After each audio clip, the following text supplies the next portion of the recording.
Baba, tunalibariki jina lako, tunalitukuza jina lako. Asante kwa wema wako, asante kwa fadhili zako. Bwana, umekuwa mwema, umekuwa mwaminifu kwenye maisha yetu. Asante kwa siku njema uliyotupa, asante kwa uzima, asante kwa nguvu, asante kwa baraka yako ambayo umeacha kwenye maisha yetu. Tunalibariki jina lako, tunaliadhimisha jina lako kwa sababu wewe ni Mungu wetu. Hatuna Mungu mwingine, hatuna mfalme mwingine. Bwana, wakati huu ni wakati wako kwenda kusema nasi. Ni wakati wako kwenda kupanda mbegu kwenye maisha yetu.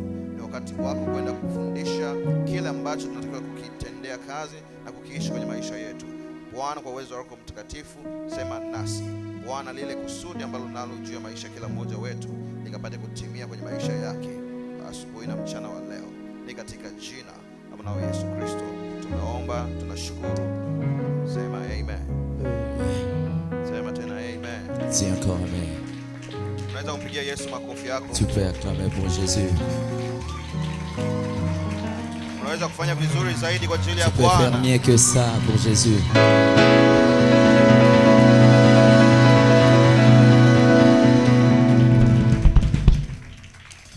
Bwana Yesu asifiwe. Amen. Bwana Yesu asifiwe. Amen.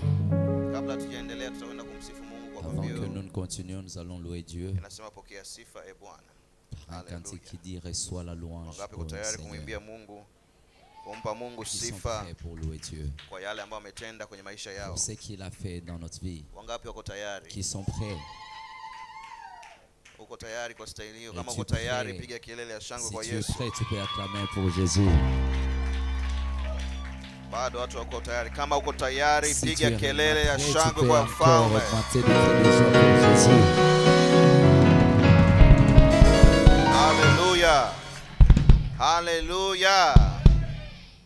Wangapi wanayofuraha kuwepo siku ya leo mahali Qui hapa? sont heureux d'être ici aujourd'hui. Wangapi tena wanayofuraha kuwepo mahali Qui hapa? sont encore siku ya contents leo? et heureux d'être ici aujourd'hui. Haleluya. Amen. Kwa mara nyingine tena unaweza kumpigia Mungu makofi ya Tu peux shangwe encore na acclamer pour Jésus kelele une na fois de plus. vigelegele.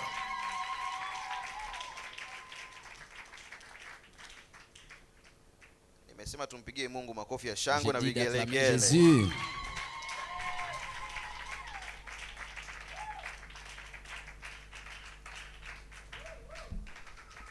Unaweza kuinua sauti yako kupiga kelele Tu kwa peux Yesu. encore élever ta voix pour Jésus. Acclame pour Jésus.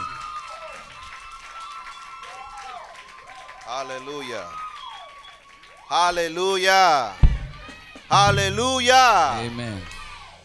Basi tutamsifu Mungu kwa wimbo huu, Bien, alafu nous allons louer Dieu pour ces cantiques. tutaendelea na Et ibada après, yetu. nous allons continuer Wao avec ambao notre unatufuatilia kwa culte. njia ya Et toi mtandao, qui nous regardes en direct nos réseaux sociaux, tunaingia katika wimbo huu wa kumsifu nous Mungu. sommes en train de louer Dieu avec Inawezekana ces upo kwenye cantiques gari de yako, louange. Je nyumbani sais pas que mwako. tu es dans ton véhicule ou à la maison. Hapo hapo ulipofungua moyo wako, Partout mrudishie tu Bwana peux sifa, ouvrir ton cœur et louer Dieu. kwa maana yeye ndiye Mungu Parce wako, qu'il est ton Dieu. yeye ndiye Si anastahili. c'est lui qui est digne. Haleluya. Amen. Na sisi ambao tuko nyumbani mwa Mungu Et tutakwenda nous qui sommes kucheza, ici dans la maison kuruka, de Dieu, kufanya nous shangwe allons kwa ajili ya danser, mfalme. jouer, célébrer Haleluya. pour le Piga royaume tena de makofi na Dieu. vigelegele Acclame kwa encore Yesu. pour Dieu. Haleluya.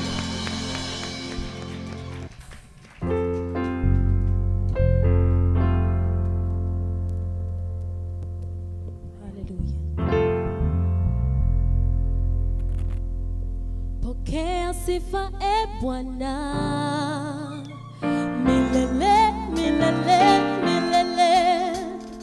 Pokea sifa e Bwana, milele milele milele. Pokea sifa e Bwana, milele milele milele. Pokea sifa e Bwana, milele milele milele.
Haleluya. Haleluya. Haleluya. Bwana Yesu asifiwe. Nimeona watu wazito kama tembo. Je vois les gens qui Unaweza sont kupiga tena ngoma hapo, tuimbe tena kidogo. Haleluya. Tuone watu ambao wana miili ya kumchezea Bwana wao mchana wa leo. Haleluya.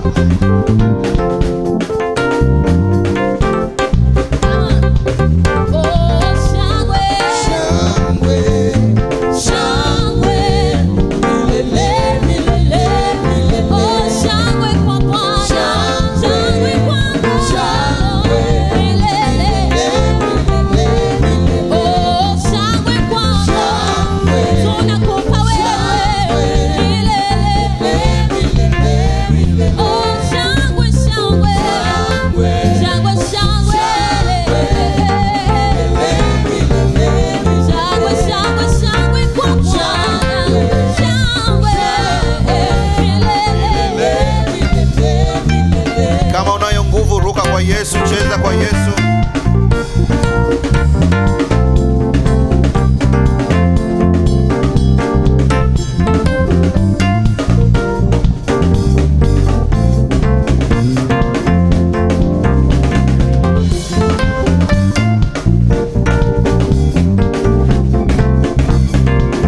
Mara ya mwisho.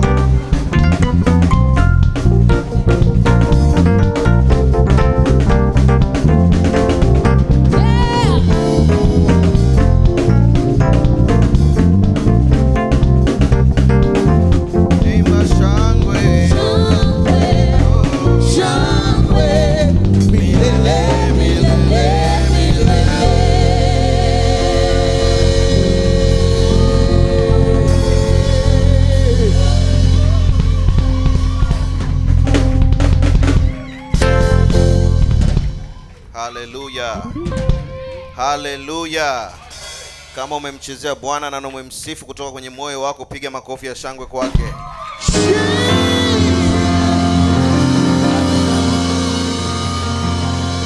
Haleluya. Amen, amen, amen. Yes. Baba Mungu, tunakushukuru kwa mchana wa leo. Asante Seigneur Jésus, nous disons merci pour la journée d'aujourd'hui, kwa nafasi uliyotupa. pour cette opportunité que tu nous as donnée. Umetuinua, Tu nous as élevés, umetupa uzima, tu nous as donné la vie. na sasa tunasimama Et maintenant nous sommes debout kwa sababu wewe umetupa parce que kibali. toi tu nous as donné l'opportunité. Mchana wa leo, La journée d'aujourd'hui, kila ambacho umekiandaa c'est que tu as préparé kwa ajili pour yetu, nous, Bwana sema nasi parle avec nous, kwa utukufu wa jina pour lako, la gloire de ton nom, katika jina la Baba, au nom du Père, la Mwana du Fils na la Roho et du Mtakatifu. Saint-Esprit. Pigie Yesu makofi. Acclame pour Jésus. Piga makofi kwa Yesu. Acclame pour Jésus. Shangilie Bwana tena. Acclame pour Jésus encore une fois de plus. Haleluya.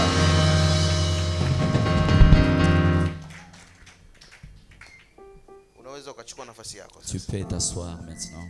Na wao ambao wanatufuatilia kwa njia ya Et toi qui nous mtandao, regardes au travers les réseaux sociaux en Mungu direct, akubariki. que Dieu te bénisse. Fungua moyo wako. Ouvre ton cœur Pokea kile ambacho Mungu amekiandaa kwa ajili yako. afin que tu reçoives ce que Dieu Na a wewe ambaye préparé uko pour hapa, toi. Et toi qui es ici, Mungu analo neno kwa ajili yako. Dieu a quelque chose pour toi Kwa muda huu mchache qui est de peu ambao Bwana ametupa, que Dieu nous a donné. pokea kile ambacho amekiandaa kwa ajili Reçois ce yako. que Dieu a préparé pour toi.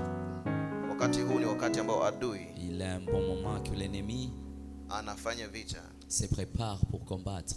analeta distractions Il amène la distraction ili usipokee kile ambacho afin Mungu que tu ne amekusudia. reçoives pas ce que Dieu a préparé pour toi. Lakini fungua moyo wako, Mais ouvre ton cœur, tayari kupokea. étant prêt à recevoir. Haleluya. Amen. Haleluya. Amen. Mungu awabariki Que 316 Dieu vous bénisse 316 kwa huduma yenu. pour ce que vous avez fait comme ministère. Tumpigie Mungu makofi kwa ajili yao. Acclamons Dieu pour ces gens.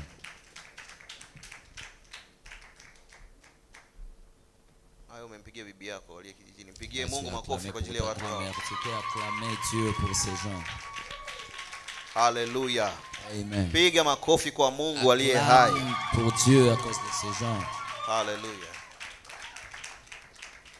Bwana Yesu asifiwe. Amen. Chukua Biblia yako. Prends ta Bible, Fungua kitabu cha Yohana ouvre Mtakatifu dans le livre de Jean, sura ya 8. chapitre 8, Tutasoma mstari wa 31. commençant du 31e verset na mstari wa 32. jusqu'au 32e.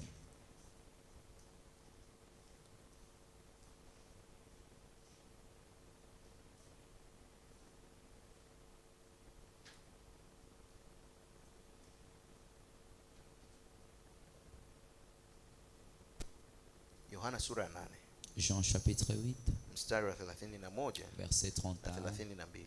à 32. Neno la Mungu linasema, basi Yesu akawaambia wale Wayahudi waliomwamini, ninyi mkikaa katika neno langu, mmekuwa wanafunzi wangu kweli kweli. Tena mtaifahamu kweli, nayo hiyo kweli itawaweka huru. Haleluya. Amen. Haleluya. Amen. Haleluya. Amen. Wengine wamekaa kimya na nikodo. Il y a Haleluya. ceux qui sont en train de regarder. Tuko pamoja, kama tuko pamoja, Nous punga mkono wako ensemble, namna si nous hii. sommes ensemble, essayons de faire nos mains. Bwana Yesu asifiwe. Amen. Yesu alikuwa akisema Dieu parla na Wayahudi waliomwamini. aux Juifs qu'ils croyaient. Aliwapa condition Il leur a donné une condition au sharti ou une exigence kwamba ili wawe wanafunzi wake, afin qu'ils soient des disciples, wafuasi wake wa kweli, des vrais disciples. inawapasa Il leur faut wayashike, qu'ils puissent tenir compte, wayatende qu'ils puissent faire un acte na wayaishi et qu'ils puissent vivre aussi mafundisho yake. ces enseignements. Bwana Yesu asifiwe. Amen. Kwa kama kweli ni wanafunzi wa Kristo, Et si réellement ils sont des disciples de Jésus, walikuwa wanawajibika et il était à leur compte kuyashika, de pouvoir tenir kuyaishi et de vivre na kuyatenda et d'appliquer yale aliyowafundisha. ce que Jésus leur avait enseigné. Bwana Yesu asifiwe. Amen. Bwana Yesu asifiwe. Amen. Kwa kitu kinachotofautisha wafuasi La chose qui différencie les disciples na wasio wafuasi et ceux qui ne le sont pas wa Yesu Kristo de Jésus-Christ, ni jinsi wanavyoishi, c'est leur façon de vivre, jinsi wanavyoenenda c'est leur façon de marcher na jinsi wanavyotenda. et c'est leur façon d'agir. Tuko pamoja? Êtes-nous ensemble?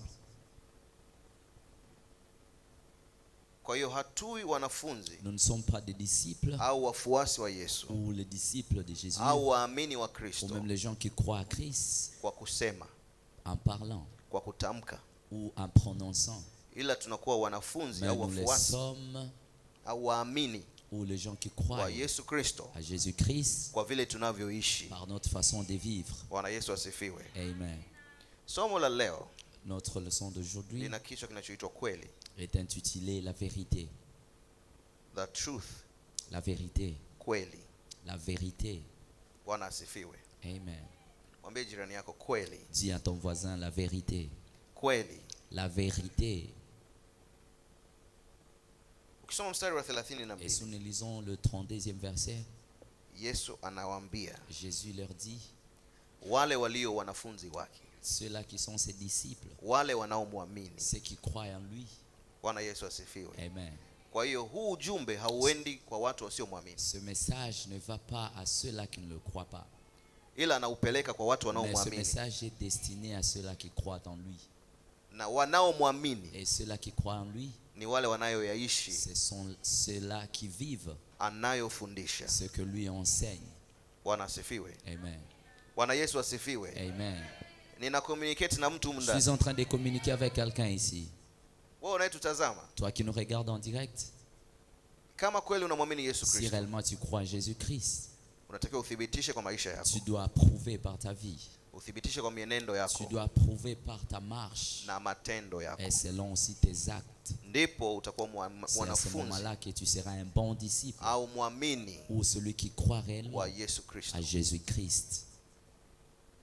Usemi wako, Ta manière de parler, ukiri wako ta manière de confesser, hauna maana yoyote cela ne vaut rien kama matendo yako, si réellement tes actes mwenendo wako ou ta conduite haufuatani au n'est pas hauambatani conforme na mafundisho à aliyoyafundisha. l'enseignement que Christ a donné.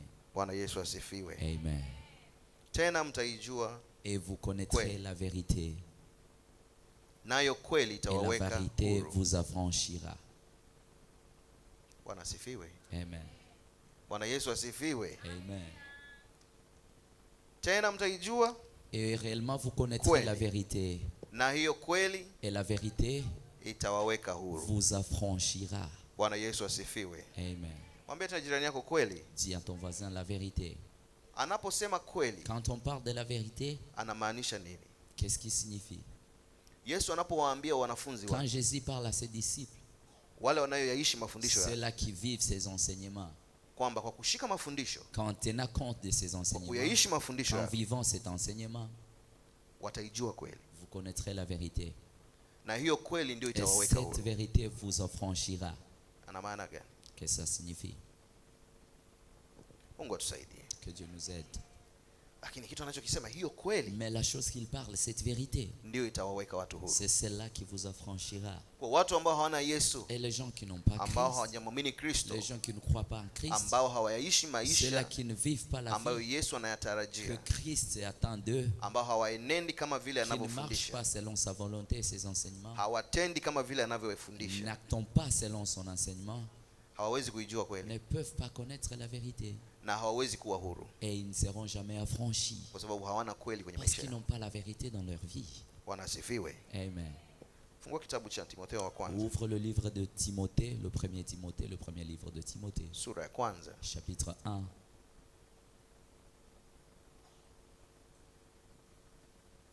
Timotheo wa kwanza Le premier livre de Timothée, sura ya kwanza, chapitre 1.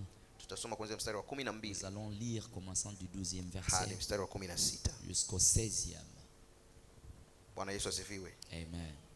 Bwana Yesu asifiwe. Amen.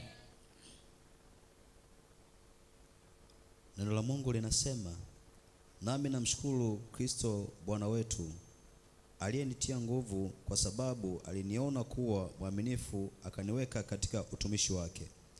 Ingawa hapo kwanza nalikuwa mtukanaji, mwenye kuudhi watu, mwenye jeuri, lakini nalipata rehema, kwa kuwa nalitenda hivyo kwa ujinga na kwa kutokuwa na imani. Na neema ya Bwana wetu ilizidi sana, pamoja na imani na pendo lililo katika Kristo Yesu. Ni neno la kuaminiwa, tena la stahili kukubalika kabisa, ya kwamba Kristo Yesu alikuja ulimwenguni awaokoe wenye dhambi, ambao wa kwanza wao ni mimi. Lakini kwa ajili hii nalipata rehema, ili katika mimi wa kwanza Yesu Kristo audhihirishe uvumilivu wake wote, niwe kielelezo kwa wale watakaomwamini baadaye, wapate uzima wa milele. Bwana Yesu asifiwe. Amen. Unaweza kurudia kusoma mstari wa Tu 15? peux reprendre le 15e verset. Ni neno la kuaminiwa, tena la stahili kukubalika kabisa, ya kwamba Kristo Yesu alikuja ulimwenguni awaokoe wenye dhambi, ambao wa kwanza wao ni mimi. Lakini kwa ajili hii nalipata rehema, ili katika mimi wa kwanza Yesu Kristo audhihirishe uvumilivu wake wote, ni wale kielelezo kwa wale watakaomwamini baadaye, wapate uzima wa milele. Haleluya. Nilitaka usome mstari wa 15 tu. Je Bwana voudrais Yesu que tu lises asifiwe. seulement le 15e. Yesu asifiwe. Que Jésus soit loué. Mwambie jirani yako kweli. Dis à ton voisin la vérité. Kweli. La vérité. Yesu anasema kama wewe ni mwanafunzi Jésus dit, si réellement tu es mon disciple na unayashika mafundisho yake, et tu tiens compte à mon enseignement, utaijua kweli tu connaîtras la vérité. na hiyo kweli itakuweka Et huru. cette vérité t'affranchira. Kitabu cha Timotheo Le livre de Timothée kinatuonyesha hiyo kweli ni nous prouve que c'est la ni vérité. ipi. Bwana asifiwe. Amen. Bwana Yesu asifiwe. Amen. Kristo Yesu Jésus-Christ alikuja ulimwenguni est venu sur terre ili awaokoe afin qu'il puisse sauver wanadamu, l'humanité, awaokoe qu'il puisse sauver wenye dhambi. les pécheurs. Bwana Yesu asifiwe. Amen. Ili siku moja Afin qu'un jour, waurithi uzima wa qu'on milele. puisse hériter la vie éternelle. Bwana Yesu asifiwe. Amen. Bwana Yesu asifiwe. Amen. Kweli hii Cette vérité haiwezi kuwa dhahiri kwenye maisha ya ne peut mtu pas être réelle dans ta vie. ambaye hajamwamini Kristo, Toi qui ne crois pas en Christ, ambaye hajapokea toi neema qui ne reçois pas la grâce ya wokovu. d'être sauvé. Haleluya. Amen. Haleluya. Amen. Na ili mtu awe huru, Et pour que quelqu'un soit libre, ni lazima aijue kweli, il faut que tu connaisses la vérité. ni lazima aipokee kweli Il faut qu'il reçoive la vérité kwenye maisha yake. dans sa vie. Bwana Yesu asifiwe. Amen. Bwana Yesu asifiwe. Amen. Mwambie jirani yako, Dis à ton voisin, ukijua kweli. si tu connais la vérité, Sioni watu wakiambia, mwambie jirani yako, dis à ton ukijua voisin, kweli, et si tu connais la vérité, hiyo kweli itakuweka huru. cette vérité t'affranchira. Na hiyo kweli ni ipi? Quelle est cette vérité dont on parle? Hiyo kweli ni ipi? Quelle est cette vérité dont on parle? Yesu Kristo Jésus-Christ alikuja est venu duniani sur terre kuokoa afin de sauver wenye dhambi. la vie de pécheur. Bwana Yesu asifiwe. Amen. Yesu asifiwe. Que Jésus soit loué. Tumalizie kusoma kitabu cha Yohana sura Terminons le 14. livre de Jean 14, Yohana mtakatifu le saint livre de Jean, sura ya chapitre 14. chapitre 14. Tusome mstari wa 6. Nous allons lire le 16e verset. Neno la Mungu lasema, Yesu akamwambia, mimi ndimi njia na kweli na uzima. Mtu haji kwa Baba ila kwa njia ya mimi. Bwana asifiwe. Amen. Unaweza kusoma tena? Tu peux relire. Yesu akamwambia, mimi ndimi njia na kweli na uzima. Mtu haji kwa Baba ila kwa njia ya mimi. Bwana asifiwe. Amen. Bwana Yesu asifiwe. Amen. Yesu anasema kama nyinyi kweli ni Et wanafunzi Jésus wangu, dit, si réellement vous êtes mes disciples, mtaijua kweli. vous connaîtrez la vérité. Na hiyo kweli mtaijua Et quand vous connaîtrez cette kwa dernière, sababu mmeyashika mafundisho. vous la connaîtrez quand vous tenez compte de mes enseignements. Na kwa sababu mmeijua kweli, Et quand vous connaîtrez cette vérité, hiyo kweli itawaweka huru. cette vérité vous affranchira. Bwana asifiwe. Amen. Kitabu cha Timotheo kinatuambia kweli hiyo ni ipi? Le livre de Timothée nous dit de cette Kwamba vérité. Kristo Yesu Jésus-Christ alikuja est ulimwenguni, venu sur terre. alikuja duniani Il est venu sur terre kuokoa wenye afin dhambi. d'apporter le salut aux pécheurs. Bwana asifiwe. Amen. Bwana Yesu asifiwe. Amen. Na Yohana kitabu hii sura ya 14 Et le anatuambia livre de Jean 14 kwamba yeye Kristo nous prouve que lui, Christ, ndiye njia, c'est lui le chemin, yeye ni kweli, il est la vérité, na yeye ni uzima. mais aussi la vie. Haleluya. Amen. Sijui kama macho yako yameanza Je ne sais pas kufunguka. si tu es un peu Sijui kama compréhensif. unaona kitu Je ne sais sasa. pas si tu essayes de comprendre ça. Listen. Écoute, Kristo ndiyo kweli. c'est Jésus qui est la vérité. Na kama alivyosema hiyo Et kweli Et comme il a dit, cette vérité t'affranchira. kwamba ukijua kweli Et quand tu connaîtras cette vérité, itakuweka huru. la vérité réellement t'affranchira. Basi mchana wa leo Mais la journée d'aujourd'hui, Mungu anafungua ufahamu wako. Dieu veut ouvrir ta Anafungua connaissance. macho yako. Dieu ouvre tes yeux. Anataka ujue Il veut que tu connaisses kwamba yeye ndiyo que hiyo c'est kweli. lui réellement la vérité. Bwana asifiwe. Christ soit loué. Yeye Kristo ndiyo hiyo kweli. Christ, c'est lui la vérité. Na alikuja Et il est venu kwa ajili ya wenye dhambi. afin de sauver les pécheurs. Kwa nini wenye dhambi? Pourquoi pour les pécheurs?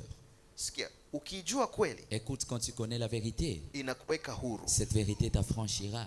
Kwa statement hiyo Dans cet état, au kwa mstari huo, sur ces passages, Mungu anafungua siri kubwa Dieu ouvre un grand secret. kwamba mtu yoyote asiyeijua Que kweli, tout celui qui ne connaît pas la vérité, mtu yoyote asiye na kweli tout celui qui n'a pas la vérité en lui, ni mtumwa, c'est un esclave. yuko utumwani. Il est à la vassalité.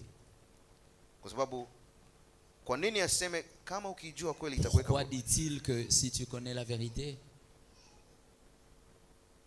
Manake kuna kifungo. cela veut dire qu'il y a de la vassalité. Na kama alikuja kwa ajili ya wenye dhambi, Et s'il est venu pour les pécheurs, manake wenye dhambi wote cela veut dire que tous pécheurs ni watumwa, sont esclaves hawana uhuru et ils n'ont pas la liberté, wa aina yoyote toutes sortes de libertés kwenye maisha yao. dans leur vie. Ni pale tu watakapoipokea C'est kweli, seulement quand ils recevront la vérité, ni pale tu watakapoijua c'est kweli, seulement quand ils connaîtront la vérité ndio watawekwa huru. qu'ils seront réellement affranchis. Mwambie jirani yako Dis à ton voisin, kweli la vérité itakuweka huru. t'affranchira. Na kama kweli inaweka watu Et si huru, réellement la vérité affranchit, mwambie et si réellement la vérité affranchit, basi ina maana kuna kifungo, et c'est qu'il y a ina maana la kuna vassalité. utumwa. Et il y a la vassalité. Na ili utoke kwenye utumwa, afin que tu quittes de la vassalité, lazima uijue il faut que kweli. tu connaisses la vérité. Bwana Yesu asifiwe. Na ili uijue kweli, Pour que tu connaisses la vérité, ya kupata uwe mwanafunzi, il te faut être disciple.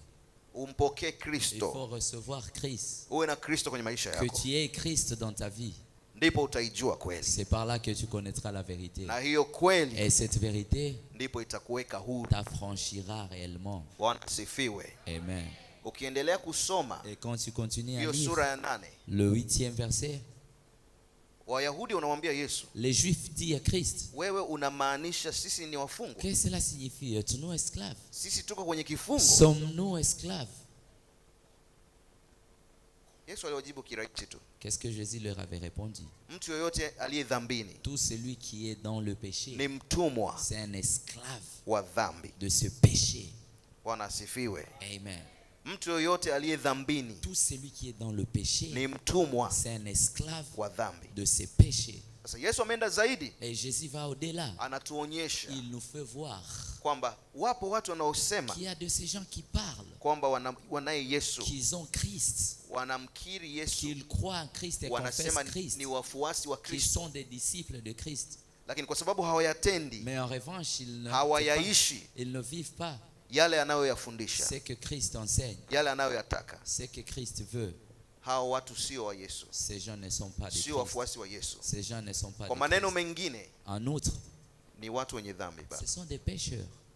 hawana tofauti na wenye Ils ne dhambi. sont pas différents des pécheurs. Tofauti kati ya mwamini Leur différence, na mwenye dhambi la différence entre quelqu'un qui croit et celui ni qui ne croit pas, matendo, ce sont les actes, ni maisha yake la vie, sawa sawa également na mafundisho ya Yesu. comparable à l'enseignement de Christ. Kama unaamini, piga makofi Et kwa si tu Yesu. crois à ça, tu peux acclamer pour Jésus. Sasa wewe uko wapi? Et toi qui es ici, Inawezekana kwa miaka mingi, kwa muda il mrefu se peut qu'il se fait longtemps, umekuwa ukisema tu es en train de dire kwamba wewe ni mwamini, que je suis disciple, unamwamini Yesu, je crois en Christ. lakini nasikitika Mais je kukuambia suis désolé de te dire, mchana wa leo la journée d'aujourd'hui, kwamba hauna Yesu kwenye tu maisha n'as yako, pas Christ dans ta vie. Parce que tu n'actes pas, kwa sababu utendi, parce que tu n'actes kwa pas, sababu hufanyi parce que tu ne vis pas yale ce que anayoyafundisha. Christ veut à ce que tu fasses. Anasema Il dit, kama utayashika si tu détiens yale anayoyafundisha, ce qu'il enseigne, yale anayoyasema, ce qu'il enseigne, then wewe ndio mfuasi wake, c'est par là que tu seras son disciple. na sio vile unavyokiri wewe, C'est pas ce que tu confesses, sio vile unavyojifikiria c'est wewe. pas ce que tu penses. Kuna watu wengi wamejimilikisha Il y a ceux qui se fait posséder uokovu, le salut. wamebinafsisha Il se fait posséder uokovu du salut. Il na s'accapare. wanaamini Ils s'accaparent du kwamba salut. wanaye Yesu Ils croient qu'ils ont Christ kwenye maisha yao, dans leur vie. lakini Mungu amenituma mchana wa Mais leo Christ m'envoie te dire aujourd'hui, kuambie kweli, te dire la vérité. kama sio mtendaji, Si tu n'actes pas, kama huyaishi si mafundisho tu yake, n'actes pas l'enseignement hauna de uokovu, Christ, tu n'as pas le salut. hauna Yesu kwenye maisha Tu n'as yako, pas Christ dans ta na vie. wewe sio mfuasi Et wake, toi, tu n'es pas son na wewe disciple. sio mwanafunzi Tu n'es wake, pas disciple de na Christ. uko dhambini, Tu es dans le péché. ni mtumwa Tu es esclave wa dhambi. du péché. Ni maneno magumu kidogo, Ce sont des choses un peu lakini dures. ndio kweli ambayo Mais Mungu c'est ça anataka la ujue, vérité que Dieu veut à ce que kwa tu sababu saches. ukiijua hii kweli Si tu connais cette vérité, itakuweka huru, t'affranchiras. maisha yako yatabadilika. Ta vie sera transformée. Piga makofi kwa Yesu. Acclame pour Jésus.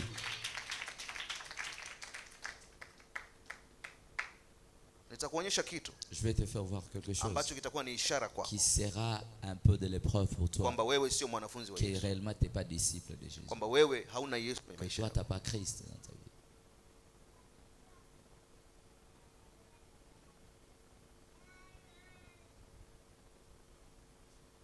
Sema utumwa, Dis la vassalité, utumwa wa dhambi. l'esclavagisme du péché. Wayahudi walimwambia Yesu, Les Juifs ont dit à Jésus, sisi ni wana wa Ibrahim, nous sommes de la descendance d'Ibrahim. ni watoto wa Ibrahim, Nous sommes les enfants d'Abraham, kipenzi cha Mungu. le de Dieu. Lakini Yesu akawaambia, C'est Christ qui leur a dit, nyinyi si wana wa Ibrahim, vous n'êtes pas des descendants d'Abraham. kwa sababu kama nyinyi ni wana wa Ibrahim, Parce que si réellement vous êtes descendants d'Abraham, basi mngeyatenda vous devriez agir na kuyaishi et vivre yale ambayo Ibrahim ce qu'Abraham aliyafanya. a fait. Yesu hakumaanisha Christ ne signifiait pas kwamba Wayahudi sio que wana, les Juifs ne sont pas sio enfants, uzao wa ne sont Ibrahim. pas la descendance d'Abraham. Ni kweli ni uzao wa Ibrahim, C'était vrai que c'était la descendance d'Abraham, lakini kiimani mais de la foi, sio wana wa Ibrahim. ils ne sont pas enfants d'Abraham. Na kilichomfanya Ibrahimu ahesabiwe haki Et na ce qui Mungu a fait qu'Abraham soit fidèle à ni Christ, imani aliyokuwa c'était sa nayo, foi. ni jinsi alivyotembea na C'est de la Mungu. manière, sa Bwana manière de marcher asifiwe. avec Christ. Bwana asifiwe. Amen. Kwa hiyo walisema ni wana wa Ibrahimu Il disait qu'ils sont enfants d'Abraham katika mwili, dans la chair, lakini katika matendo yao, mais par les actes, leur façon d'agir, katika imani yao dans leur foi, walikuwa mbali, ils étaient très loin d'Abraham. walikuwa mbali. Ils étaient très loin, ils étaient très loin.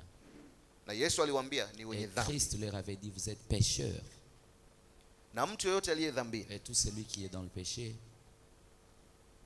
hana uhuru, il n'a pas la liberté. hayuko huru, Il n'est pas libre. ana vifungo, Il est vassal. ana struggle Il est en train de souffrir kwenye maisha yake, dans sa vie. kwa sababu kama unaye Yesu Parce que quand tu as Christ, ungekuwa unayo solution, tu devrais avoir la solution. ungekuwa na suluhisho kwenye Tu maisha yako. devrais avoir la solution de ta vie. Huwezi kusema unaye Yesu Tu ne peux pas dire que tu as Christ na huoni matokeo kwenye maisha aussi yako. longtemps que tu ne vois pas des résultats positifs dans ta vie. No, huyo sio Yesu, Non, ça c'est pas Christ. kwa sababu Yesu mwenyewe alituonyesha Parce que njia Jésus lui-même nous a montré le chemin na alisema haya mambo et il a dit ces choses yataambatana nasi. vont nous accompagner. Ile nguvu yake na uweza La wake puissance et Na la mamlaka majesté et yake. l'autorité qui étaient en lui, ametupa, il nous a confié. ametuachia Il nous a laissé ça ili tupate matokeo. afin que nous trouvions du résultat. Lakini una matokeo kwenye maisha Mais yako? as-tu des résultats positifs dans ta vie? Kitendo cha wewe kumuita Yesu Seulement l'acte d'appeler Jésus kwenye maisha yako dans ta vie na huoni suluhisho, et tu ne trouves pas de solution, upati matokeo, tu n'as pas de résultats, kuna jambo aliko sawa il y a quelque chose d'échec kwenye maisha yako. dans ta vie. Na ndio hiki ambacho Yesu Et c'est anatufundisha, ce que nous voyons ici. kuyaishi Vivre yale aliyotufundisha, ce que Christ nous a enseigné. kuenenda Marcher sawa sawa na mafundisho yake, selon ses enseignements. kutenda De vivre, faire sawa sawa na mafundisho yake. selon ses enseignements. Huko ndiko kuna kufanya uwe C'est ce qui te mwanafunzi, fera être disciple de Christ. huko ndiko kuna kufanya C'est ce qui te fera uwe mfuasi, que tu sois disciple, uwe mwamini que tu sois croyant wa Yesu Kristo, de Christ Jésus. na sio maneno Et ce yako, n'est pas te parler. na sio matamshi Et yako, ce ne sont pas ce que tu prononces. na sio ukiri wako. Ce n'est pas ce que toi tu confesses. Sina communicate na mtu hapa. Est-ce que je parle avec quelqu'un ici? Mungu atusaidie. Que Dieu nous aide.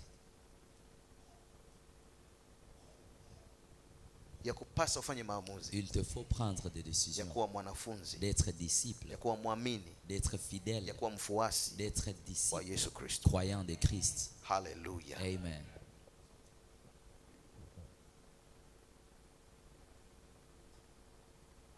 Bwana Yesu asifiwe. Que Christ soit loué.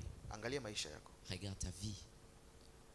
fanya assessment ya maisha yako. Essaye de regarder ta vie. Umemexperience huyu Mungu, Comment tu as expérimenté huyu Dieu? Yesu kwa viwango gani? C'est Jésus. Dans quel niveau tu as expérimenté Dieu? Umepata matokeo Tu as trouvé des résultats? kiasi gani? À combien d'états tu as trouvé des résultats? Mchana wa leo La journée d'aujourd'hui, Yesu Christ Jésus anataka uijue kweli, a besoin que tu connaisses la vérité. na hiyo kweli itakuwa Et dhahiri cette vérité sera réelle kwenye maisha yako dans ta vie. pale tu Seulement dans le temps que utakapoyaishi tu vivras mafundisho yake, ces enseignements. utakapoyatenda Quand tu feras en acte mafundisho yake, ces enseignements, ndipo utaijua, c'est à ce moment-là que Oui. tu connaîtras la vérité. na ukishaijua hiyo Et quand kweli tu connais cette vérité ambayo inamuhusu yeye, et qui concerne lui kwamba alifunuliwa, et qu'il a été révélé, alikuja duniani il est venu sur terre kuwaweka huru de libérer watu les waliofungwa, captifs, kuleta wokovu d'apporter le salut kwa mwanadamu, à l'humanité. ndipo c'est à ce moment-là que tu trouveras le résultat. ndipo utapata matokeo, C'est en ce moment-là que tu trouveras le résultat. ndipo utakuwa mtu wa tofauti C'est à ce moment-là que tu seras quelqu'un de na watu wa différent ulimwengu huu. aux autres de ce monde. Ukijiangalia wewe Quand tu te regardes toi-même, na watu wa ulimwengu, aux autres de ce monde, una tofauti gani nao? quelle différence y a-t-il entre vous? Lazima una point ya Il kujitofautisha faut que nao, tu aies quelques points de te différencier. lakini kama hauna point Et si yoyote tu n'as pas de point de fact ya kujitofautisha na de te watu différencier d'eux, ambao hawamwamini Yesu, ceux-là qui ne croient pas à Christ, then ujue uko kundi moja il nao. faut que tu saches que tu es avec eux. Tiga. Même si tu parles comment, Hata kama unatamka kiasi gani bien que tu parles comment ou tu confesses comment, kwamba wewe ni wa Kristo, que je suis de Christ, hata kama unaimba kiasi même gani, si tu chantes comment, hata kama unaitenda kazi ya Mungu kiasi bien que gani, tu fais l'œuvre de Dieu comment, hamna tofauti, il n'y a pas de différence. then hauna tofauti nao. Tu n'es pas différent d'eux. Hiyo ndio kweli. C'est ça la vérité. Kwa hiyo tumefika wakati Nous sommes arrivés à un moment ambao tunatakiwa que tujipambanue, nous voulons nous révéler, tutambue que tunachokifanya, nous connaissions, que nous sachions ce que nous faisons, tutambue tunachokitenda. que nous sachions ce que nous faisons. Inawezekana tumeishi kwa mazoea kwa Il muda se peut mrefu. que nous vivons à l'habitude pendant longtemps. Waswahili wanasema tumechukulia poa Les gens de Swahili disent que nous tenons sans la légèreté habari ya wokovu, le problème du salut. lakini Mungu yuko serious Mais Jésus est sérieux, Dieu, na wokovu par le salut alioleta duniani. qu'il a apporté sur terre. Mungu anataka matokeo Dieu veut le résultat kwenye maisha yako. dans notre vie. Kwa kila anayeipokea kweli, Tout celui qui reçoit la vérité, kila aliye na Kristo tout celui qui a Christ, anawekwa huru. il est libérément affranchi. Anavyosema anakuwa huru, Quand il dit qu'il est affranchi, manake anakuwa mbali cela veut dire qu'il est loin na vifungo. de la vassalité, de l'esclavagisme, dhambi. des captifs du péché. Dhambi ni uasi. Le péché, c'est l'être libre. Uasi ni kumkataa Mungu Le révolte, c'est de refuser Dieu na mamlaka yake par son autorité na utawala wake. et par son royaume et son règne. Ni kama jinsi Adamu alivyotenda. Et c'est de la manière qu'Adam agit. Mungu alimwambia usifanye hiki, Dieu lui a dit, ne fais pas ça, usichukue wala usiguse matunda, ne mange pas ces fruits. lakini yeye akafanya kinyume Mais chake, lui, Adam l'a fait à l'inverse. akagusa. Il a touché. Kitu gani kilitokea? Qu'est-ce s'est-il passé? Alitengwa na Mungu Il était éloigné de Dieu kwa sababu alifanya uasi, parce qu'il s'est rebellé. na hiyo ndio dhambi. C'est ça le péché. Haya mengine tunayoita dhambi leo Tout ce que nous appelons péché aujourd'hui, ni matokeo ya dhambi, c'est le résultat du péché. lakini dhambi ni Mais le kumkataa péché, Mungu, c'est de refuser Dieu. kumwasi Mungu. C'est rebeller de Dieu. Kwa sababu ya uasi À cause de la rébellion, ndipo matokeo mengine tunayaona: nous voyons d'autres choses se reproduire. uchawi, La sorcellerie, wizi, le vol, magomvi, le combat, zinaa, l'impudicité, ulevi, l'ivrogne, yote yanayofuata. tout ce qui se concerne, Hayo yote ni matokeo, ce sont les résultats. lakini dhambi ni uasi, Mais le péché, c'est la rébellion, kumkataa Mungu. refuser Dieu. Na mtu yote aliyemkataa Et Mungu tout celui qui a refusé Dieu, anakuwa ni mtumwa il est réellement vassal ou wa esclave uasi, de la rébellion, ambayo ni dhambi. Sasa qui est le péché réel. Mungu atusaidie. Que Dieu nous aide. Kwa mtu yoyote aliyemkataa Tout Yesu, celui qui s'est rebellé de Dieu, aliyemkataa Mungu, tout celui qui a refusé Dieu, manake huyo ni muasi, cela veut dire qu'il est rebelle. manake huyo yuko dhambini, Cela veut dire que celui est dans le péché.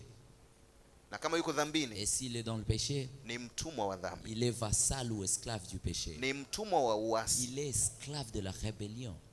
Mungu atusaidie. Que Dieu nous aide. Sasa vifungo vyote, Toutes sortes d'emprises, utumwa wote, toutes sortes de vassalités, magonjwa yote, toutes sortes de maladies, shida zote, toutes sortes de souffrances, changamoto zote toutes sortes de circonstances ni matokeo ya que uasi. nous trouvons sur les résultats d'être rebelles. Na mtu yoyote aliye kwenye uasi, Et tout celui qui est dans la rébellion, utumwa huo unamuhusu, cette vassalité le concerne. hata ufanye nini, Quoi que tu fasses, huwezi kutoka pale. tu ne quitteras pas cette vassalité. Mungu atusaidie. Que Dieu nous aide. Lakini ukiipokea kweli, Mais quand tu reçois la vérité, ukiwa na Yesu, et si tu as Christ, ukiijua hii kweli, si tu connais cette vérité, ukaenenda kwenye Et si njia tu ambayo Yesu marches anaitaka, selon la volonté de Dieu, ukaishi mafundisho ya et si Yesu, tu vis ses enseignements, unawekwa huru tu es libre, mbali na nini? loin de Dhambi, du péché, mbali na vifungo vya dhambi. loin des captivités de péché. Unakuwa huru Tu es libre fungo, des captivités de péché. unakuwa huru, Tu es loin, manake umetolewa kwenye tu vifungo. es maintenant tu es libéré de captivité. Okay, inawezekana hautuelewi Il se peut que tunaposema, tu ne comprends pas comme nous disons. lakini mtu yoyote Mais tout celui aliye kwenye kifungo qui est dans la vassalité hana ou matokeo dans la captivité n'a pas de résultats kwenye maisha yake, dans la vie. na hii ndiyo ishara Et c'est ça la preuve ambayo unatakiwa uiangalie kwenye que maisha tu yako. dois regarder tout autour de toi. Je, ipo? Et réellement, ça existe. Kama ipo, Si ça existe, inakupasa uchukue hatua il te haraka faut sana. prendre des décisions fast. Mtu yoyote asiye na matokeo kwenye Tout maisha celui yake, qui n'a pas de résultats positifs dans sa vie, kwenye eneo lolote, dans tout endroit de la vie, ni ishara c'est l'épreuve ya kifungo. d'être captif. Ndicho kinachokutesa, C'est ce qui ndicho détient. C'est ce kinachokufuatilia, qui te détient. ndicho kiliko kushika, C'est ce qui te détient. kwa haupati matokeo kwenye Tu maisha ne yako. trouves pas de résultats dans ta vie.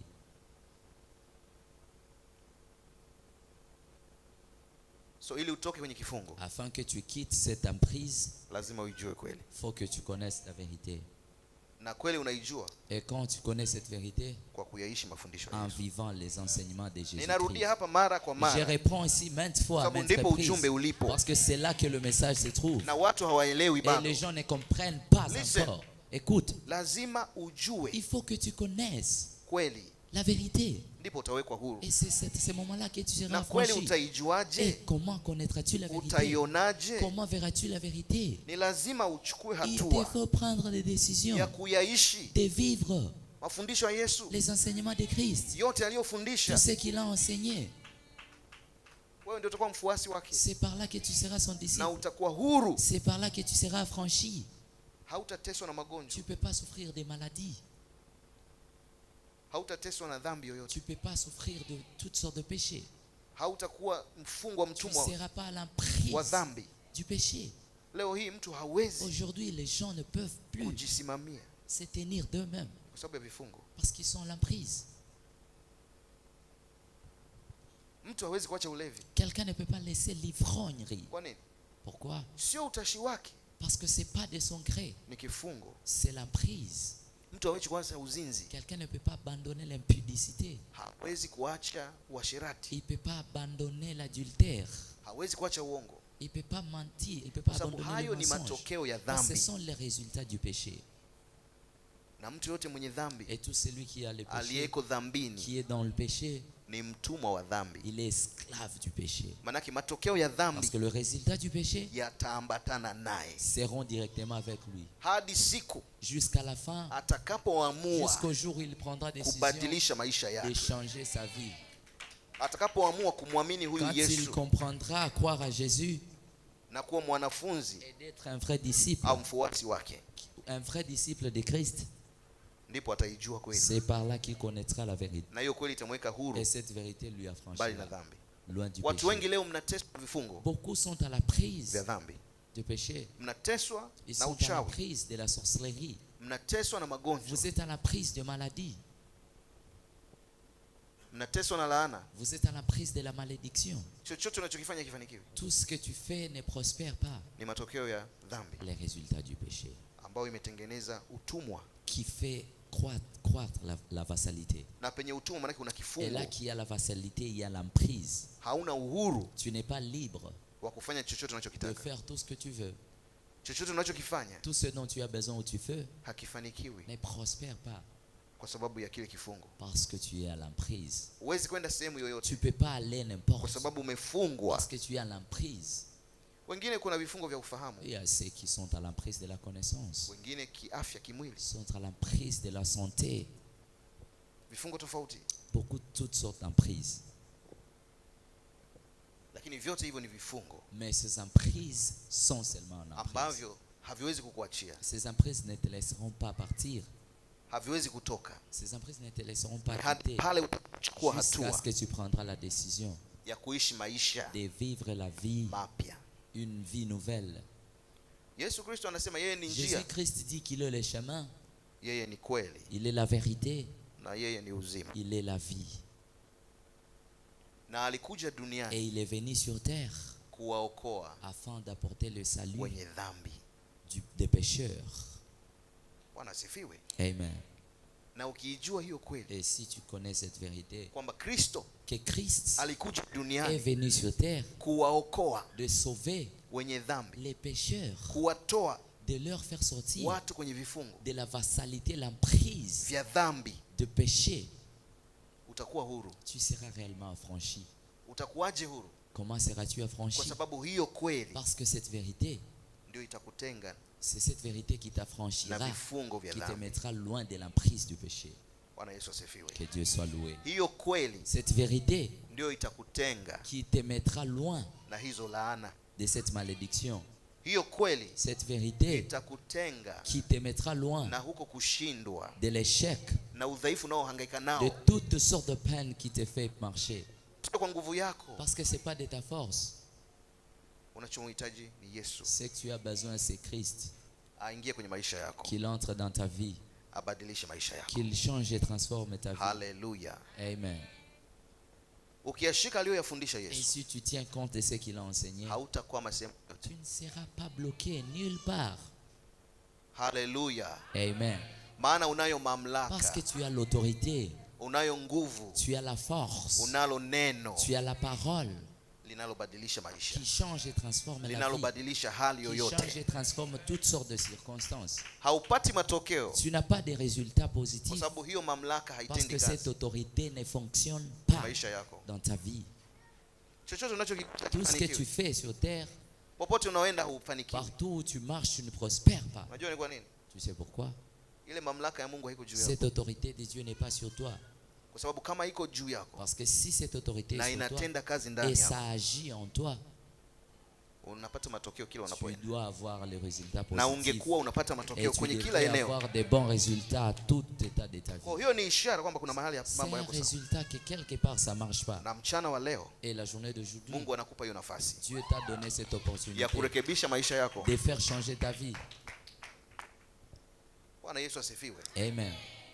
Ili uwe tofauti na watu wa Afin que tu dunia, sois différent de ces gens du monde, uwe tofauti na wenye que dhambi, tu sois différent de pécheurs, ni lazima uijue kweli, il faut que tu connaisses la na hii vérité. kweli unaijua kwa Et cette kuyaishi, vérité, tu la connaîtras en kwa vivant, kuenenda, en marchant, kwa kutenda en agissant kile ambacho Kristo ce que Christ amekifundisha. a enseigné.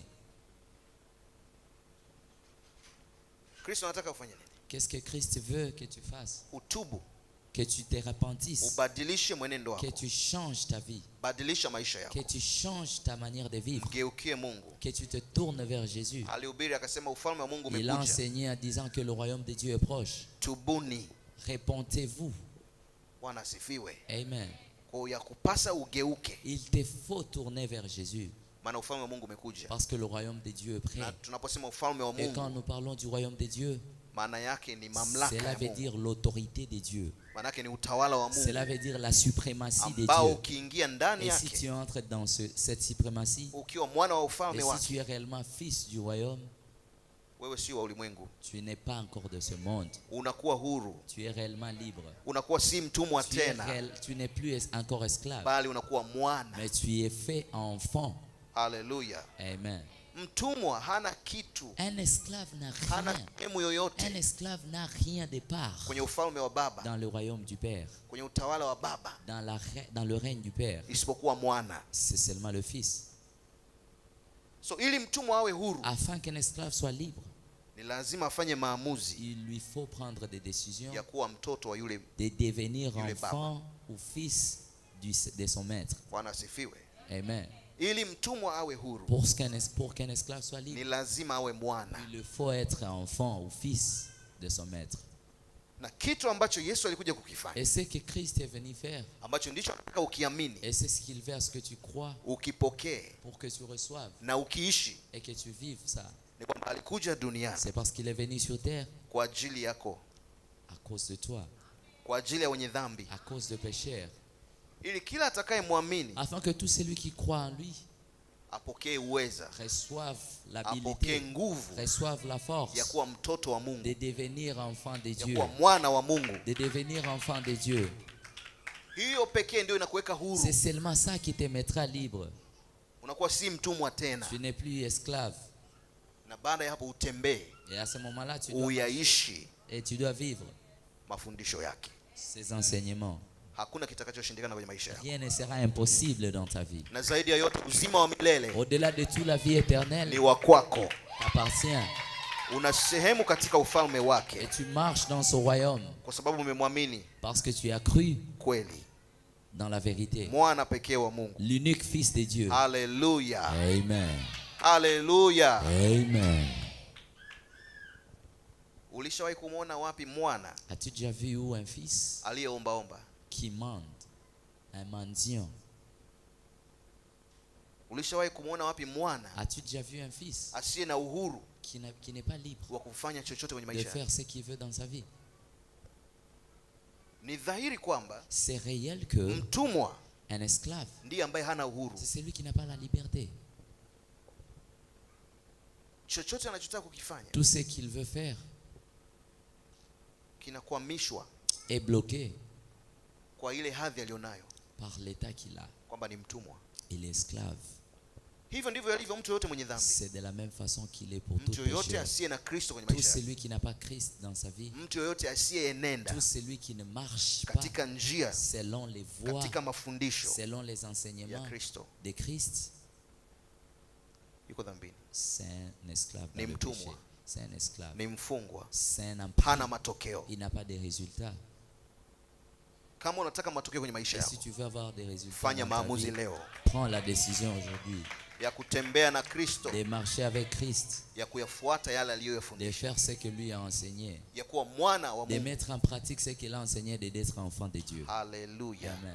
Anasema wote walio Il a dit mpokea à tous ceux qui l'ont aliwapa reçu, nini? il leur a donné Uweza, le pouvoir, mamlaka l'autorité ya kuwa de devenir wana wa nani? enfants Wa de Mungu. qui? De Dieu. Na huo ndio urithi Et c'est ça l'héritage pekee tulionao, que nous avons. na hapo ndipo tunapokea uhuru Et c'est wetu par là que nous recevons la liberté kutoka kwenye utumwa wa dhambi venant de la vassalité na du kuwa ndani péché ya ufalme wa et Mungu. d'être dans le royaume de Dieu.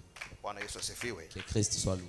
Hiyo kweli itakuweka huru Cette vérité kama t'affranchira. utaingia ndani Si ya réellement Bwana, tu entres dans le royaume, utaishi ndani ya ufalme, quand tu vivras dans le royaume, hapo utakuwa c'est huru, par là que tu seras libre. na sio huru complètement. kidogo, C'est pas être huru partiel kweli libre, kweli. une liberté totale.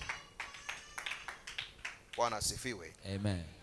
Haya ambayo Mungu anatufundisha leo, Ce que Dieu nous enseigne aujourd'hui, kupata matokeo kwenye maisha yako, avoir le résultat positif dans kuwa notre mtu wa vie, tofauti, être quelqu'un de différent, sio mambo ya mbinguni, c'est pas les choses célestes. sio mambo ya ufalme Ce ne unaokuja, sont pas des choses du ni royaume venant. maisha haya C'est tunayoyaishi. une vie réelle que nous vivons présentement. Kwa watu ni wafungwa kwenye maisha haya Et les gens tunayoyaishi, sont dans la prise réellement et na maintenant. watu wamefanyika kuwa wana wa Mungu kwenye Et maisha les haya gens tunayoyaishi. deviennent fils et enfants de Dieu maintenant. Kwa hiyo unapokuwa huru, Quand tu es libre, sio kwenye maisha yajayo, c'est pas une vie à l'avenir, ni maisha haya. c'est une vie présente. Vifungo vya dhambi vinawatesa watu L'emprise kwenye maisha haya, qui nous font souffrir ou qui nous fait souffrir, laana, magonjwa, la umaskini, malédiction, la pauvreté, tout, kukataliwa, être refusé, uchungu wa kila aina, et toutes sortes de souffrances. ni vifungo ambavyo vinatenda C'est kazi une vie que nous menons kwenye maintenant maisha haya, dans une vie tunayoishi réelle et normale sasa. d'aujourd'hui que nous vivons maintenant.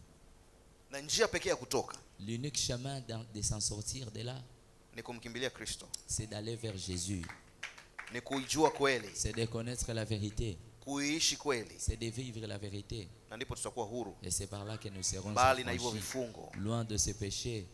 Hauwezi kusimama Tu ne peux pas te tenir na kubadilisha hali ulionayo et transformer ta vie kwa sababu hauna mamlaka. parce que tu n'as pas l'autorité. Lakini wakati Yesu anaondoka, Et quand Christ est parti, anasema il est nimewapa parti, il a mamlaka, dit que je vous donne le, nimewapa mamlaka. je vous donne le pouvoir.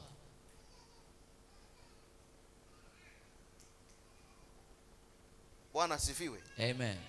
Nimewapa Je vous donne mamlaka. l'autorité.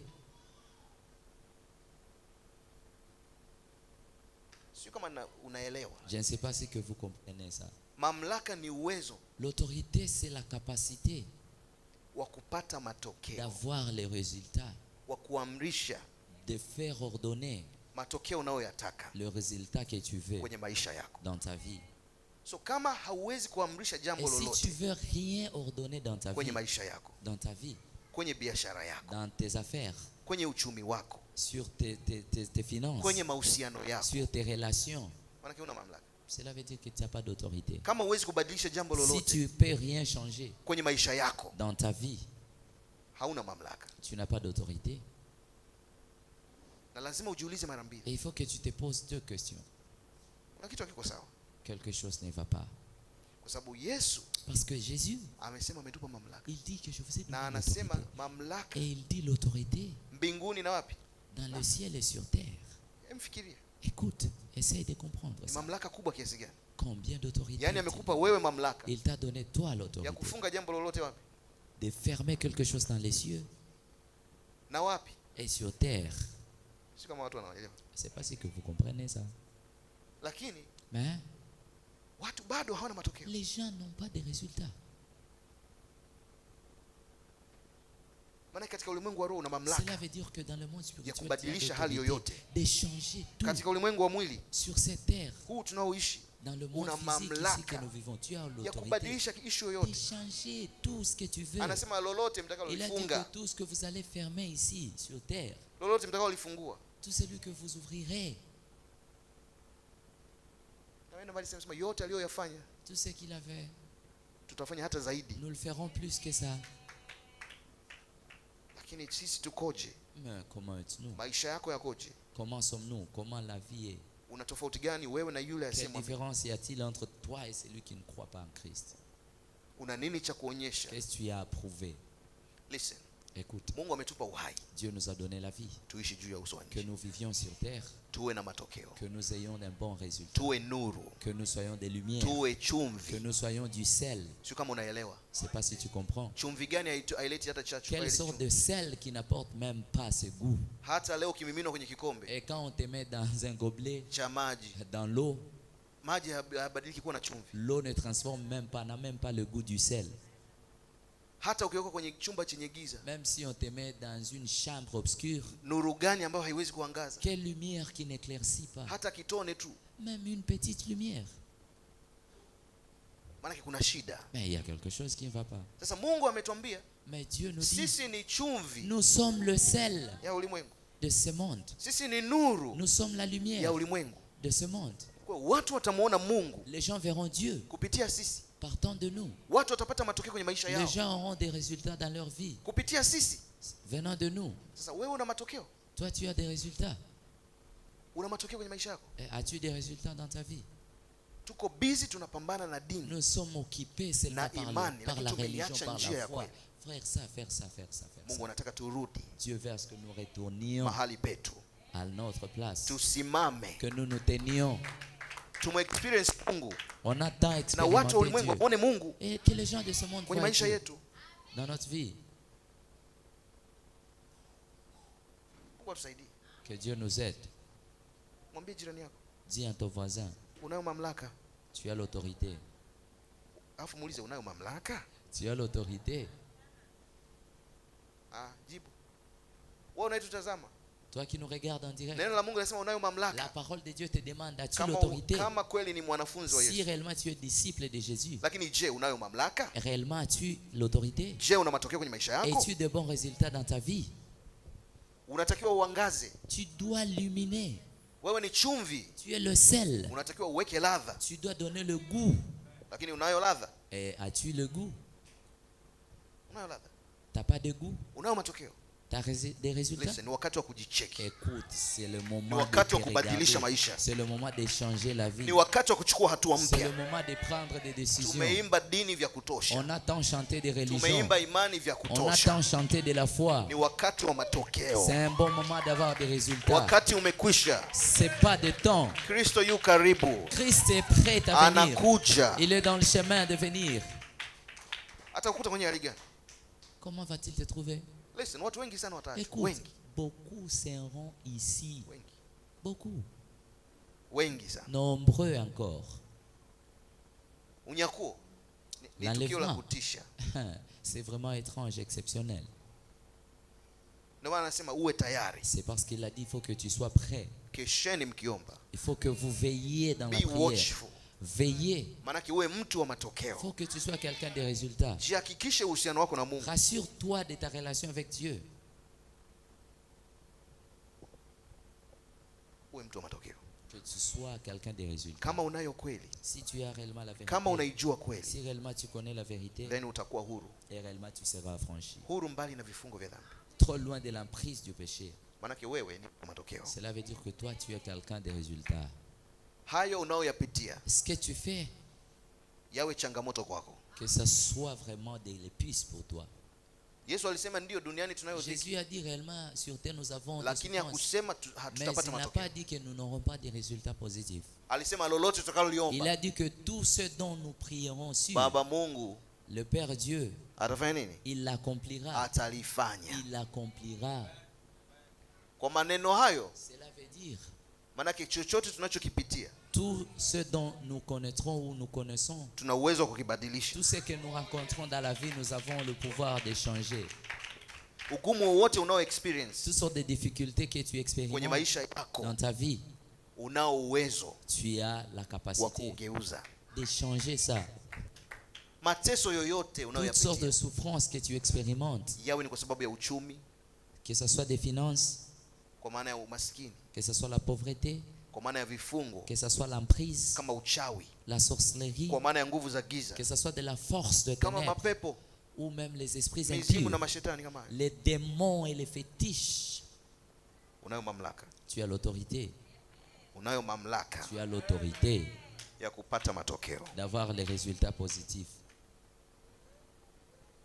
Mwambie jirani yako kweli. Dis à ton voisin la vérité. Unayo kweli kwenye maisha? As-tu la vérité dans ta vie? Unaijua kweli? Connais-tu la vérité? Je, uko huru? Réellement, es-tu affranchi? Simama kwa miguu yako. Wewe unaitufuatilia kwa njia ya mtandao, Toi qui nous regardes à travers les réseaux sociaux en direct, je, uko huru? es-tu réellement affranchi? Unaweza ukasema uko huru kwenye Peux-tu réellement dire que tu es affranchi dans ta vie? usiku, mchana wa leo. La journée d'aujourd'hui, Mungu anataka Dieu veut à ce uchukue hatua. que tu prennes décision. Mungu anataka Dieu veut à ce que uchukue hatua. tu prennes acte. Badilisha maisha yako. Change ta vie. Wewe ambaye unajiita ni muamini, Toi qui t'es fait appeler croyant, wewe unajiita ni mfuasi toi wa qui Yesu, t'es fait appeler disciple de Jésus, badilisha maisha il yako. faut que tu changes ta manière de vivre. Fuata mafundisho yake. Il faut que tu suives ses enseignements. Ishi neno lake. Il faut que tu vives sa parole.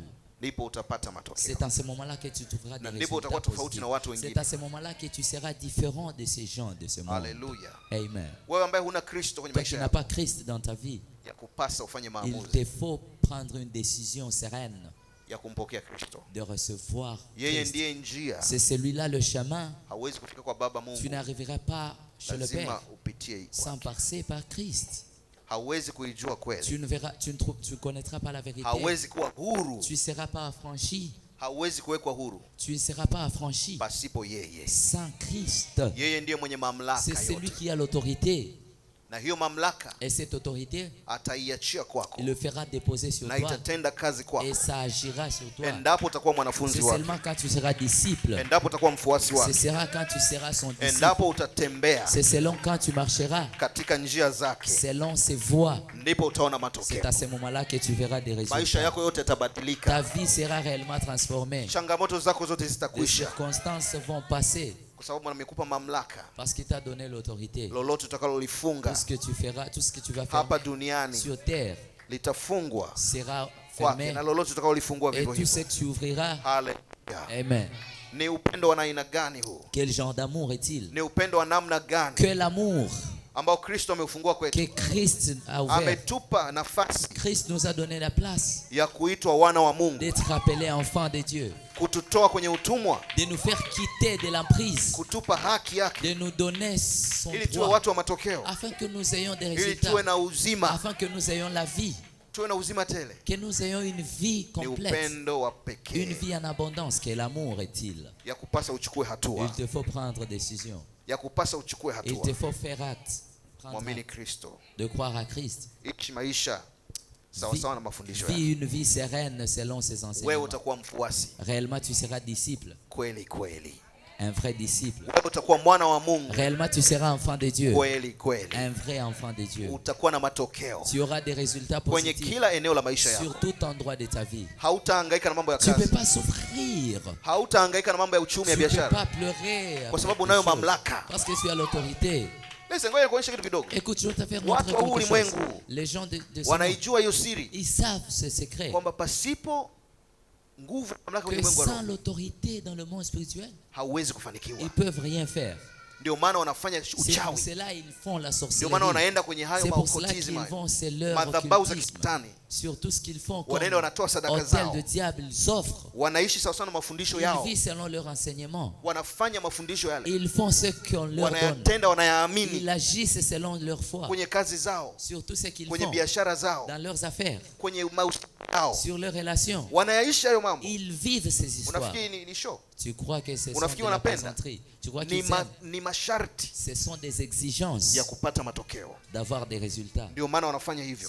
C'est pour cela qu'ils font Lakini ça. mchana wa leo Mais la journée nataka d'aujourd'hui, utambue yuko je Mungu veux mwenye à ce que tu uwezo connaisses qu'il y a Dieu qui est au-dessus. zaidi Au-dessus ya nguvu za giza, de la force des ténèbres. zaidi ya uchawi, Au-dessus de la zaidi sorcellerie. ya madhabahu za kishetani, Au-dessus des hôtels des ténèbres. lakini naye anayo masharti Mais il a aussi ses exigences. kwamba lazima uende kwenye njia yake, Il faut que tu marches selon ses voies et lazima principes. uyatende Il faut anayoyataka. que tu marches selon ses Wewe désirs. utakuwa mfuasi wake Réellement, tu seras son na disciple. mamlaka yake Et son autorité itatenda kazi kwako. agira sur toi. Lolote utakalolifanya Tout ce que tu feras litafanikiwa, prospérera. lolote utakaloligusa Tout ce que tu toucheras litafanikiwa. prospérera. Katika njia zako zote Dans tes voies, utafanikiwa, tu prospéreras. utaishi maisha marefu. Tu vas vivre une longue vie. Listen, Écoute, shikamana na Mungu, il faut que tu détiennes fanya Christ. maamuzi ya kuambatana na Fais Mungu. une décision de tenir Christ. Tumeishi maisha ya legelege. Nous vivions une vie Watu wengi hapa mnaishi normale. maisha tu, Beaucoup d'entre nous vivent une vie un umeamka, peu bizarre. umekula, Tu te lèves, unaenda. tu manges, tu marches. unapambana kwa akili yako, Tu te fais combattre par kwa ta nguvu tête, zako, par tes forces. hakuna matokeo. Non, tu n'as pas de résultats. You'll never succeed. Tu ne peux pas succéder. Hautapata chochote. Tu ne verras pas de Na résultats ubaya kwa positifs. sababu uko vuguvugu. Et parce que tu es timide. Yesu mwenyewe anasema Dieu dit, bora uwe nini? faut que tu Baridi, sois kwa sababu utapata froid, matokeo kule, parce que tu verras des résultats Au dans uwe la froidure. wa Que tu moto, sois chaud, kwa sababu utapata matokeo tu kwangu. verras les résultats dans la chaleur. Kawe baridi, Si tu es froid, siku atakapokuja quand il verra, utakuwa sehemu ya ufalme wa giza, tu seras de la part de monde des ténèbres. katika jehanamu ya milele. Dans l'affaire éternelle, Utapoteza nafsi yako, tu perdras ton âme, hautarithi uzima wa tu milele. ne vaincras pas, tu n'hériteras pas le Huo ni royaume de uchaguzi Dieu. wako. Ça, c'est ton choix. Ukiwa moto, Si tu es chaud, utapata matokeo kwake. tu verras des résultats en lui. Mamlaka yake itatenda kazi Son kwako. autorité agira sur toi. Watu watakuita mchawi. Les gens t'appelleront sorcier. Listen, kwa sababu Écoute, uchawi parce qu'un sorcier, ni nguvu inayotenda c'est kazi une autorité qui travaille pasipo ufahamu wa mwanadamu, sans la connaissance de l'humain. inaleta mabadiliko Ça amène des changements pasipo fikra ya sans mwanadamu. que le monde Yani connaisse. kwa macho yako huwezi kuona, Par tes yeux, tu ne peux pas utaona voir ça. miujiza tu. Tu verras seulement des choses. c'est Utaona mtu publié. anatoka C'est ametua seulement tu pale, vois quelqu'un qui descend. là. haujui ni nguvu gani Tu ne imemfikisha sais pas pale. quelle force l'a amené là-bas. Tunauita huo ni uchawi, si ndio? Nous appelons ça la Tunauita huo ni sorcellerie. uchawi wa shetani, si Nous ndio? appelons ça la Listen, hiyo sorcellerie ni du nguvu katika ulimwengu wa diable. roho, Écoute, c'est ça le monde spirituel. lakini ni upande wa giza. Mais c'est dans le monde des Lakini ténèbres. ipo nguvu kubwa zaidi ya Mais il y a ile une force plus que ça upande wa Kristo, dans le monde de Dieu ambaye hata leo wengine wanaita ni que uchawi les autres appellent aussi la kwa sababu sorcellerie. Parce hawaelewi, qu'ils ne comprennent pas. kwa sababu hawajawahi kumwona Mungu Parce qu'ils n'ont jamais vu Dieu akitenda kwenye maisha yao. agir dans leur vie. Listen, Mungu ana uwezo na nguvu Écoute, zaidi ya Dieu uchawi. est capable d'être au-dessus de tout. Kwa hiyo akifanya kitu chake kwako, Quand il fait sa chose, watu watakuita wewe umetumia les gens uchawi, t'appelleront sorcier. kwa sababu wao Quand Dieu agit dans ta Kwa vie, akili les zao, gens t'appelleront sorcier na parce que experience dans leur zao, expérience, fikra zao dans leur entendement, wanajua tu mambo ya uchawi, ils savent que la wanajua tu sorcellerie, nguvu ya kichawi, ils savent que le lakini monde hawajawahi est kuiona nguvu ya ils Mungu, n'ont jamais expérimenté, hawajawahi kuona malaika ils wa n'ont Mungu jamais expérimenté la wakibadilisha maisha ya watu. que Dieu a changé leur vie. Haleluya! Amen. Listen, ukimpokea huyu Yesu Écoute, quand tu reçois Christ, leo aujourd'hui, ukaishi kwenye njia yake, tu vis selon ce watu voie. hawatakuelewa. Les gens ne te comprendront pas. Fanya hayo maamuzi, Fais cette décision. ungana nami kwenye hayo maamuzi, Rejoins-moi dans cette Na utamwona décision. Mungu kwenye maisha Et tu yako. verras Dieu dans ta vie. utaona Mungu Tu anavyobadilisha kila verras kitu. comment Dieu transformera ta vie. Utainuliwa, Tu seras élevé. utafanikiwa. Tu vas prospérer. Acha watu wa dunia, Laisse que les gens de ce acha watu wa monde, dini laisse que les gens des hawamjui religions Mungu, qui ne connaissent pas Dieu, hawajawahi ils kumexperience n'ont Mungu, jamais expérimenté Dieu, hawajawahi kuona Mungu akifanya ils n'ont jamais miujiza. voir Dieu, ils n'ont jamais vu Dieu Ndio faire. maana wanasema wanayoyasema. C'est parce qu'ils disent ce qu'ils Lakini disent. the moment ukimwona Mais Mungu dans le moment que tu verras kwenye Dieu maisha yako, dans ta vie, hautabaki jinsi ulivyo. tu ne resteras pas pareil. Sikia, Mungu hawezi kukutoa Écoute, Dieu ne te fera kwenye pas sortir kifungo de l'emprise alafu kabaki na maisha aina hiyo. No. que tu vives comme ça. Mungu hawezi kubadilisha uchumi wako. Dieu ne peut pas changer ton Alafu ujui finance. kesho yako, ujui kesho Et kutwa quand wako. tu connais pas ton Haujui ton unapata demain, wapi ton ada ya lendemain, watoto. comment tu trouveras l'argent, Haujui unalipaje bili. comment je vais Haujui payer, unavaaje, comment unakulaje. je vais m'habiller, comment Anasema le frais et utafuteni tout. kwanza nini? Cherchez en Ufalme wa premier le Mungu. royaume de Dieu. Mengine Et yote l'autre, mtafanya l'autre nini? vous sera Mtazidishiwa. donné en Yatazidishwaje? Comment? Kwa nguvu na mamlaka En yake. puissance et son autorité. Haleluya. Amen. Haleluya. Amen. Wewe unakimbia kwenda kutafuta, Tu changes, tu te unakimbia fais kwenda kufungua marcher. biashara, Tu vas par là ouvrir des unakimbia kwenda affaires. kutafuta ajira. Tu fais des choses. Sisemi ni vibaya, C'est pas dit que c'est lakini normal. unategemea nguvu yako mwenyewe. Mais tu dépends de Unapambana toi-même. kivyako. Tu dépends de toi-même. Lakini utakapoamua Mais quand tu prendras décision kutumia mamlaka ya Mungu, de faire fonctionner l'autorité iende de mbele Dieu yako, au devant de toi, alafu nenda kwenye hiyo kazi, et que tu vas, quand tu utaona passeras, yatakayotokea. tu verras des résultats positifs. Hawa wagiza wanafanya hivyo, Les gens des ténèbres wanaenda le kwenye font. madhabahu zao za kishetani, Ils s'en vont dans leur wanafanya hôtel. vitu, Ils font des na choses. ndipo wanaenda kwenye biashara zao, Et c'est par là qu'ils vont dans na leurs wanafanya affaires. biashara kuliko wewe. Et ils Wewe prospèrent. unafika pale unaita Yesu, Toi, tu karibu appelles biashara Jésus. yangu, Jésus, Yesu, dans ce wateja, qu'il naita fait, wateja Jésus, kila kona, les appels des visiteurs. Naita Passe wateja. par là. J'appelle les clients. na mwenzako ameenda kule amefanya Et kitu, c'est lui qui fait la Na sorcellerie. anaishi. Il est là, il vit. akifika akifungua biashara pale. Quand il ouvre ses affaires, son Wewe hôtel, mwenyewe ni sa shahidi, boutique. kama una biashara unayo majibu. Et si toi-même tu es témoin, Nani ana struggle? qui souffre, Nani anahangaika? qui peine, Wewe ni mwimbaji, unaimba vizuri, toi qui una chantes, tu es un ujuzi bon mzuri wa chanteur, kuimba, tu fais bien, una akili njema, una tu as kipawa une bonne kizuri kikubwa, intelligence, tu as un bon don, unajua kuimba vizuri, tu sais chanter. lakini una nini? Qu'as-tu? Angalia wale hawajui kuimba vizuri, Regarde ces gens qui ne savent pas lakini wameweka chanter, kitu kwenye madhabahu ya mais ils kishetani, ont des choses qu'ils ont mises na dans les wanayaishi hôtels maisha, démoniaques. Et naishi ils mafundisho vivent- yale. et ils vivent sur ça. Wako sawa na wewe? Es-tu comme toi? Nani ana Mungu kati yao? Qui Nani a ana Mungu Dieu? wa kweli? Qui a Dieu entre Lakini kwa toi nini et una eux? matokeo? Qui voit des résultats positifs? Ukiwa mwanafunzi wangu, Si tu es réellement, ukiwa mfuasi wangu, si réellement tu es disciple, utayatenda niliyoyafundisha, tu feras utayaishi mafundisho yangu, tu feras ce que na lui a ndipo fait. utakuwa mfuasi wangu, C'est par ce moment-là que tu na seras son utaijua disciple. kweli, Et tu connaîtras la vérité. na kweli itakuweka huru, Et cette vérité t'affranchira. kweli itakupa mafanikio, Cette vérité t'affranchira. hautakuwa mtumwa tena. Tu ne seras pas esclave. Oh, naongea na watu hapa. Est-ce que Kama je unaelewa, parle avec les mpigie gens Yesu ici? makofi. Tu peux acclamer pour Jésus. Fanya maamuzi Prends une décision sereine leo aujourd'hui ya kuwa mtu mwenye matokeo. d'être quelqu'un de Siongei résultats kwamba positifs. oh Yesu, mimi ni Je mwana ne parle wako, pas, mimi oh, mtumishi. je suis ton fils. Hiyo ni level tulioivuka. Ça, c'est un niveau qu'on a Hatu- déjà dépassé. Tuko kwenye maisha Nous sommes dans une vie. kuishi, Nous vivons kutenda, dans la volonté na unaona matokeo. et nous voir les résultats. Wale majirani zako wanasema Dis à msimguse ton huyu. voisin, ne touchez pas à celui-ci. Hata wachawi wanasema Même les usiingie sorciers hapo. disent que n'entrez pas là-bas. Kwa nini? Pourquoi? Wewe ni kweli mfuasi wa Parce Yesu. que tu es quelqu'un de disciple de Mamlaka Dieu. ya Mungu iko juu yako. L'autorité de Dieu est sur toi. Lakini wewe ndio kigodoro cha nani? Mais toi, tu es là comme quelqu'un là de bizarre. Wewe ndio nani? C'est toi Mteja là wao. qui est là, quelqu'un de leurs clients. Wakijisikia kwenda kusugua matako Ah, il wanakuja veut kwako. faire quelque chose, il vient chez toi. Wakijisikia kuwakalia watu, Ah, il veut s'asseoir sur les Wanakuja gens, kwako. il vient chez toi. wakijisikia kuharibu biashara, Ah, il veut wanakuja détruire les kwako. affaires de toi, il vient chez Listen, toi. hauna ulinzi wa Mungu. Écoute, tu n'as pas la Hauna Mungu. protection de Dieu dans ta vie. Ndio maana adui anaingia. C'est par là que l'ennemi entre. Mfano mzuri ni Ayubu. Un bon exemple, c'est Shetani Job. aliingia, Job. alizunguka tu, hakuweza kuingia. Satan contournait Kwa nini? partout. Pourquoi? Unatakiwa uwe hivyo. Tu dois être Kama comme unaye ça. Mungu, Si tu as Dieu, maana yake amekuzunguka kila pande. c'est-à-dire qu'il contourne Kila ta unachokifanya, vie. Il te sécurise. unafanikiwa. Il sécurise tout ce que tu fais. Ukiwa pour que mwenye ça passe. haki, Si tu es juste, utakuwa mtu wa matokeo. tu seras quelqu'un de résultats Utafanikiwa positifs. sana. Tu vas prospérer. Sikia, acha kupoteza muda Écoute, ne perds pas ton temps. kuhangaika na watu wa dunia hii, Souffrir avec les gens de ce kuwafurahisha monde. watu. Plaire les gens de ce monde. Pambana na Mungu, Combat avec Dieu. shikamana na Il faut Mungu, que tu détiennes Dieu. akupe jina Qui jipya, te donne un nouveau nom. akupe uhuru, akupe Qui te donne une uzima, nouvelle identité. abadilishe maisha yako, Qui change ta vie. ndipo utakuwa mtu wa maana. C'est par là que tu seras quelqu'un d'importance. Lakini ukiendelekeza mizaa, Mais si tu mets seulement de la ukiendelekeza blague, kuwafurahisha watu, si seulement tu veux plaire les gens, hautafanikiwa. tu ne peux pas prospérer. Shika mafundisho ya Yesu. Détiens l'enseignement de Amini Dieu. neno lake. Crois à sa parole. Tembea kwenye neno lake. Marche selon sa volonté. Focus kwenye kusudi Que alilokupa. tu sois direct sur ce qu'il Utafanikiwa t'a dit. sana. Tu vas prospérer. Haleluya. réellement. Inua mkono wako, sema asante Yesu Élève ta main et dis merci kwa Jésus mchana wa leo. pour la journée d'aujourd'hui. Asante kwa neno lako. Merci pour ta parole. Nimesikia, J'ai entendu. nimejifunza, J'ai été enseigné. nimepokea. J'ai reçu. Hili neno ni kwa ajili yangu. Cette parole est en moi.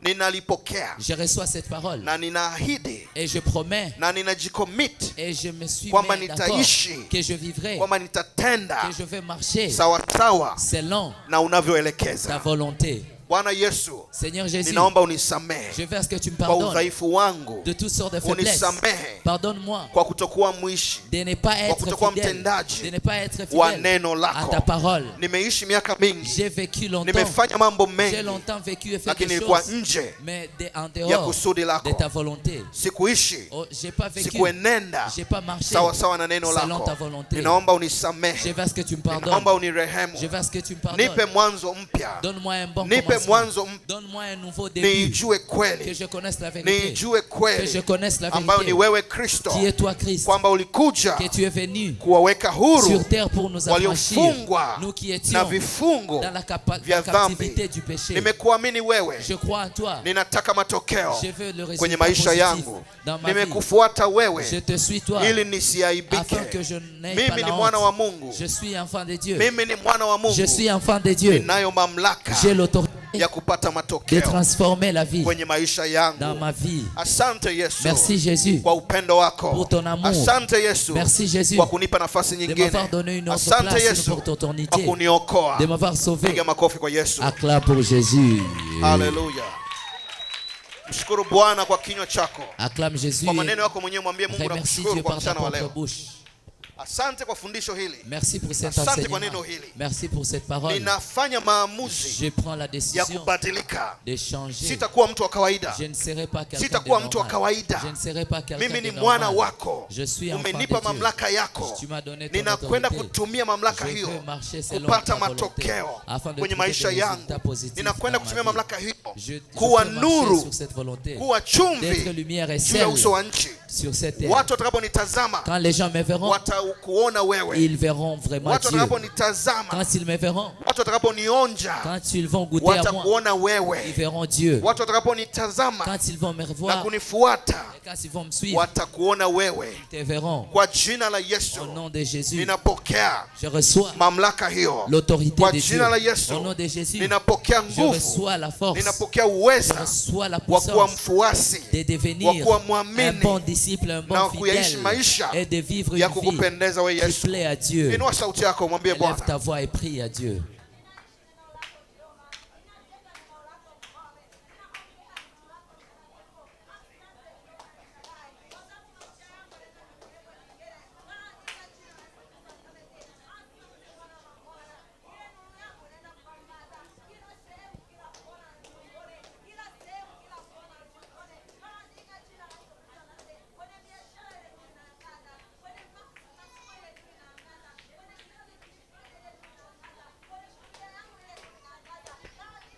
asante Yesu. Merci Jésus. Haleluya, Amen. haleluya. Amen. Mungu ameleta ujumbe huu, Dieu a apporté ce message. ana kusudi na maisha yako. Il a un plan. Mwingine hapa merveilleux pour toi. nasikia unasema huu ujumbe Eh, nitaenda kumwambia yule. J'attends quelqu'un qui dit je vais Listen, donner ce message. huu ujumbe Écoute, sio wa mtu ambaye hayupo hapa, ce message n'est pas pour ni quelqu'un wa qui mtu n'est ambaye pas ici. amesikia. Ce message est Ambaye destiné à ni toi wewe. qui es ici et toi qui nous regardes en direct. ambaye ni wewe C'est toi na wewe unayetazama. et toi qui nous regardes en direct. Huu ujumbe ni wako. Ce message t'appartient. Usimkose Mungu kwenye maisha Que yako. tu ne puisses pas louper à Dieu. Kwa nini uendelee kuwa mtumwa? Pourquoi être esclave? Kwa nini uendelee kuhangaika? Pourquoi souffrir? Anasema njooni Il kwangu dit venez à moi. ninyi nyote Vous êtes, vous tous, Msumbukao qui êtes fatigués na wenye et kulemewa surchargés na mizigo, des fardeaux. nami nitawapumzisha. Je vous donnerai du repos. Je, kwenye maisha yako umepumzishwa? Es-tu dans le repos? Are you free? Es-tu Uko libre? huru Es-tu libre? au una mizigo kwenye maisha Ou yako? tu as des fardeaux dans Listen, ta vie? nilikuwa Écoute, kukwambia mwanzo, je vais te dire quelque chose. hiyo mizigo ni ishara Les fardeaux sont des résultats kwamba bado que réellement haujaingia tes t'es pas encore dans le bado royaume. haujawa serious Tu n'es pas encore sérieux na huyo Yesu. avec Christ. Ndio maana siku ya leo C'est pour cela aujourd'hui, anataka uingie. il veut à ce que tu entres. Vuguvugu imetosha, Être timide, c'est pas ni bien. wakati wa kuingia. Il faut que tu entres. Na ninaposema kuingia sio maneno, Quand il dit entrer, c'est pas les maisha paroles. yako, C'est ta vie, jinsi unavyoenenda. ta manière de Sikia, vivre. ukiona ulimwengu unakufurahia, Quand tu vois que tu unakuchekea, t'habilles et tu dis, listen, wewe ni rafiki yao. écoute, tu es leur ami. Lakini the moment unapokuwa adui Mais dans yao, le moment que tu deviens the leur moment ami, unaposhindwa kukuelewa, le moment qu'ils then ne ujue comprennent pas, hapo sache que là, uko tofauti nao, tu es différent d'eux. uko tofauti nao. Tu es différent d'eux. Sio ulikuwa unafanya ibada, Bien que tu fais le culte, kuna utaratibu fulani wameweka pale, wanajifunza neno la Mungu. ils s'enseignent la parole de Dieu. Tulisoma sura moja Nous avions étudié ambao Kristo anasema alikuja duniani que Christ est venu sur terre. hakuja kuleta amani, Il n'est pas apporté la paix. bali alikuja kuleta nini? Il est venu apporter Mafarakano. le combat. Ameleta upanga, mafarakano. Il apporte l'épée. Yesu anasema, C'est Christ qui a dit. na anasema baba Le Père na mwana wake na et mtoto wake son watakuwa fils maadui, watachukiana. seront ennemis. Kaka na dada. Le frère et sa Majirani, sœur ndugu. seront ennemis. Amis, frères. Sasa ni ujumbe gani, habari njema Ça, c'est gani? quelle sorte de message? Lakini ni siri kubwa Mais c'est un grand kwamba secret. kitu alichokileta C'est Kristo ce qu'il a apporté. kinakuja kukubadilisha. Vient te transformer. Unakuwa te faire tofauti na changer. ulimwengu, Tu es différent de ce monde. unakuwa tofauti na hii dunia. Différent de ce monde. Unafikiri watakupenda? Est-ce Unafikiri que tu crois watakusema qu'on va vizuri? t'aimer? Tu crois qu'on va Never. t'aimer? Ukiona wewe beti mtumishi au dada, wanasema Ah, dada non, mzuri non, jamani. non, non, Eh, je- Ujue Sache que wewe ndio mwenzao. tu es leur ami. Lakini the moment Dans le moment wanapokusema vibaya, qui te parle mal, wanapokukataa, qu'on te refuse, hawakuelewi, qui s'éloigne de wanasema toi, huyo ne amebadilika, comprennent siku pas. hizi Et tu as amekuaje? changé ces jours. Hapo ndipo ujue C'est par là maisha que yako tu yamebadilika, Amen. Transformé. Amen. Amen. Amen. na matokeo yako yatakuwa hivyo hivyo. Et tes résultats seront positifs. Well, listen, Écoute. tunakwenda kufanya maombi ya kubadilisha maisha yetu. Nous allons faire la prière de changer nos vies. Tunaenda kupokea nguvu, Nous allons recevoir kwa la sababu wewe mwenyewe huwezi puissance. kubadilisha maisha yako, Parce que tu peux pas changer kwamba ta vie. unafanya maamuzi leo Quand tu prends la décision ya kuyaishi maisha de hayo, vivre la vie, ya kuyaishi mafundisho ya de Yesu, vivre les enseignements de na Christ, upate matokeo kwenye maisha afin que tu yako, trouves des résultats positifs uwe dans ta huru. vie, que tu sois Bwana libre. Yesu asifiwe. Amen. Listen, hiyo Écoute, mizigo, ce shida fardeau, ce zote unakwenda souffrance, kuzitua kwa tu Yesu, dois poser ça par terre aujourd'hui. na unazitua ukiwa umeingia Et kwake. comment tu déposes ça? Ndio C'est maana quand Yesu tu alisema, entreras dans le njooni. royaume de Christ. Venez à moi. Njooni, Venez à moi. njooni kwangu. Venez à moi. Watu wana mizigo yao tu Les wanatembea. gens avec Na le mwingine yuko fardeau, hapa na ils mizigo marchent. kibao. Et les autres ici avec le fardeau. Ka girlfriend kanamsumbua, ka boyfriend kanampeleka nuts, Un homme qui le fait marcher par-ci, anachanganyikiwa, par-là. hata ajui kuvaa Il ne suruali. sait même pas comment faire ce que faire. Biashara inamwendesha, utafikiri Ses kichaa. affaires ne marchent pas. Madeni Les yana- dettes yanafuatana, le poursuivent comme ça. kila akifanya huku Tout ce akalipe, qu'il fait ici, ça ne linaongezeka marche huko. pas ici, ça continue. Magonjwa Les maladies, hayo yote ni mizigo, toutes ces choses sont des fardeaux. lakini Yesu anasema njoo Mais kwake. Christ dit, venez à moi. Tua, sio? Il te donnera du repos. Lakini una experience nini? Quelle expérience Alafu as-tu? unasema mimi ni nuru Et je dis, je suis ya la lumière ulimwengu. de ce monde. Watu wanamuona Kristo Les gens vont Christ. kupitia maisha yangu. Dans ma Maisha vie. gani? Quelle vie, Maisha gani unaomuonyesha quelle Kristo? sorte de vie. Yeye amesema njooni niwatue mizigo. Il a dit, venez Wewe à unatembea na moi. mafurushi. Je vous donnerai, tu fais marcher avec des fardeaux. Dada mzuri miaka michache tu, Une très belle sœur avec lakini unaonekana unafikia miaka 40. devenir comme une grande maman là. Une grand-mère. Badilisha Vieille maisha dame. yako, Change ta vie. Amen. kimbia kwa Yesu, Amen. Marche avec Christ. atakupa furaha, Oh Il te yes. donnera la joie. atakupa amani, Oh Il te yes. donnera la paix. atakupa ushindi. Oh Il te donnera la yes. victoire. Haleluya, Amen. haleluya. Amen. Amen. Listen, achana na dini, achana na Écoute, mapokeo. laisse la religion. Unamhitaji laisse Mungu l'histoire. kwenye maisha Tu as yako, Oh, besoin yes. de Dieu dans ta vie. na ndio maana tunataka na tunaweka C'est msisitizo pour hapo, cela que nous disons à ce que shikamana na Mungu, sois-toi, confie-toi à pata Dieu. matokeo kwenye maisha yako, Confie-toi à l'Éternel pour que tu aies des timiza résultats. kusudi la maisha yako. Accomplis la volonté de Dieu. Watu ni wakubwa sana hapa, Les gens sont ici. mna destiny kubwa, Un grand mna destin utumishi à vous. mkubwa juu yenu, Un grand service lakini à vous. angalia adui Mais alivyoweka. regarde comment l'ennemi Angalia vous a mahali fait uliposimama. asseoir. Regarde où tu te tiens. Wewe mwenyewe hauna tumaini, Toi-même, tu n'as même pas d'espoir. lakini mchana wa leo Mais la journée d'aujourd'hui, Mungu anarejesha tumaini. Oh Dieu yes. apporte Oh encore yes. l'espoir. Chukua hatua, Oh Prends yes. décision. simama mahali alipokuwekea, Tiens-toi là qu'il t'ait mis. alafu uone anavyobadilisha C'est par là Oh que yes. tu verras comment il va Maisha changer, yako. Oh yes. transformer ta vie. Haleluya. Amen. Tunakwenda kumwomba Mungu, Nous allons prier à Dieu. naamini umesikia. Je crois que Listen, tu huu ni as wakati wa accepté. kuomba. Écoute, c'est le Kuna moment de wengine prier. wanaomba, ni wakati wa kuomba C'est le kubadilisha moment maisha de yako, prier réellement sio pour ta wakati wa vie. kuonyesha C'est pas le lipstick moment yako, de voir tes sio wakati wa kuonyesha rouges à lèvres.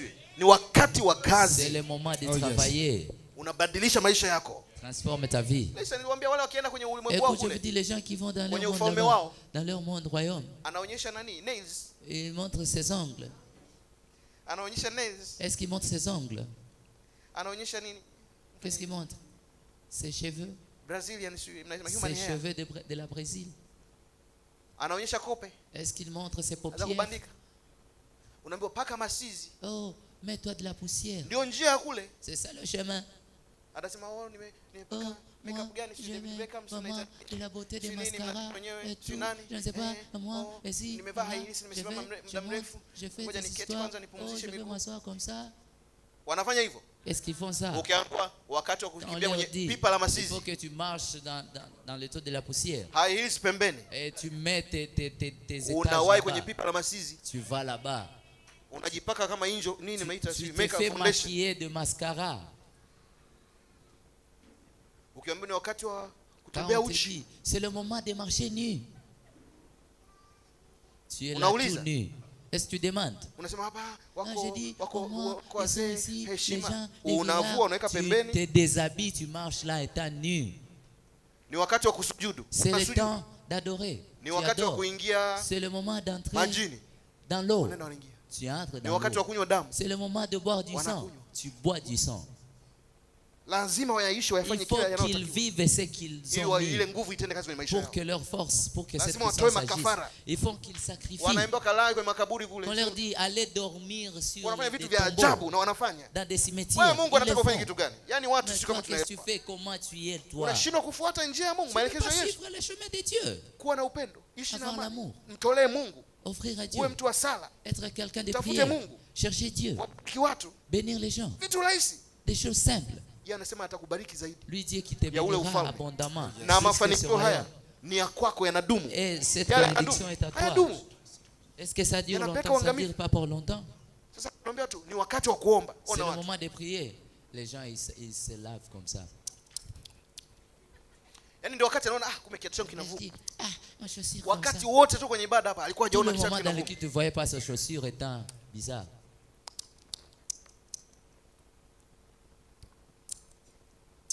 Acha utoto. Laisse l'enfance. Tunakwenda kumwomba Mungu. Nous allons prier à Dieu. Listen. Écoute, Hapa ndipo tunabadilisha maisha. c'est par là que nous changeons notre vie. Sio nafikiri maisha yanabadilikaje? Tu crois que la vie se Ni transforme shughuli ya comment? kiroho tunaifanya hapa. C'est un état spirituel. Inabadilisha maisha. Ça change la vie. Kwa lolote unaoligeuza hapa. Tout ce que tu fais ici, Commitment yote unaoifanya hapa. tout ce que tu fais ici Ndio comme utatembea décision, nayo. c'est ce que tu Na marcheras Mungu avec. atatembea na wewe Et hivyo. Dieu Amen. marchera avec Amen. ça. Hallelujah. Amen. Unajua watu hawaelewi, Tu sais, les gens ne comprennent ukianza pas. kuona matokeo Mais quand tu verras des résultats, ndio utaelewa. c'est par là que tu comprendras. Na matokeo ni aina mbili, Et il y a deux sortes de résultats. au hivi En bas au hivi. ou en haut.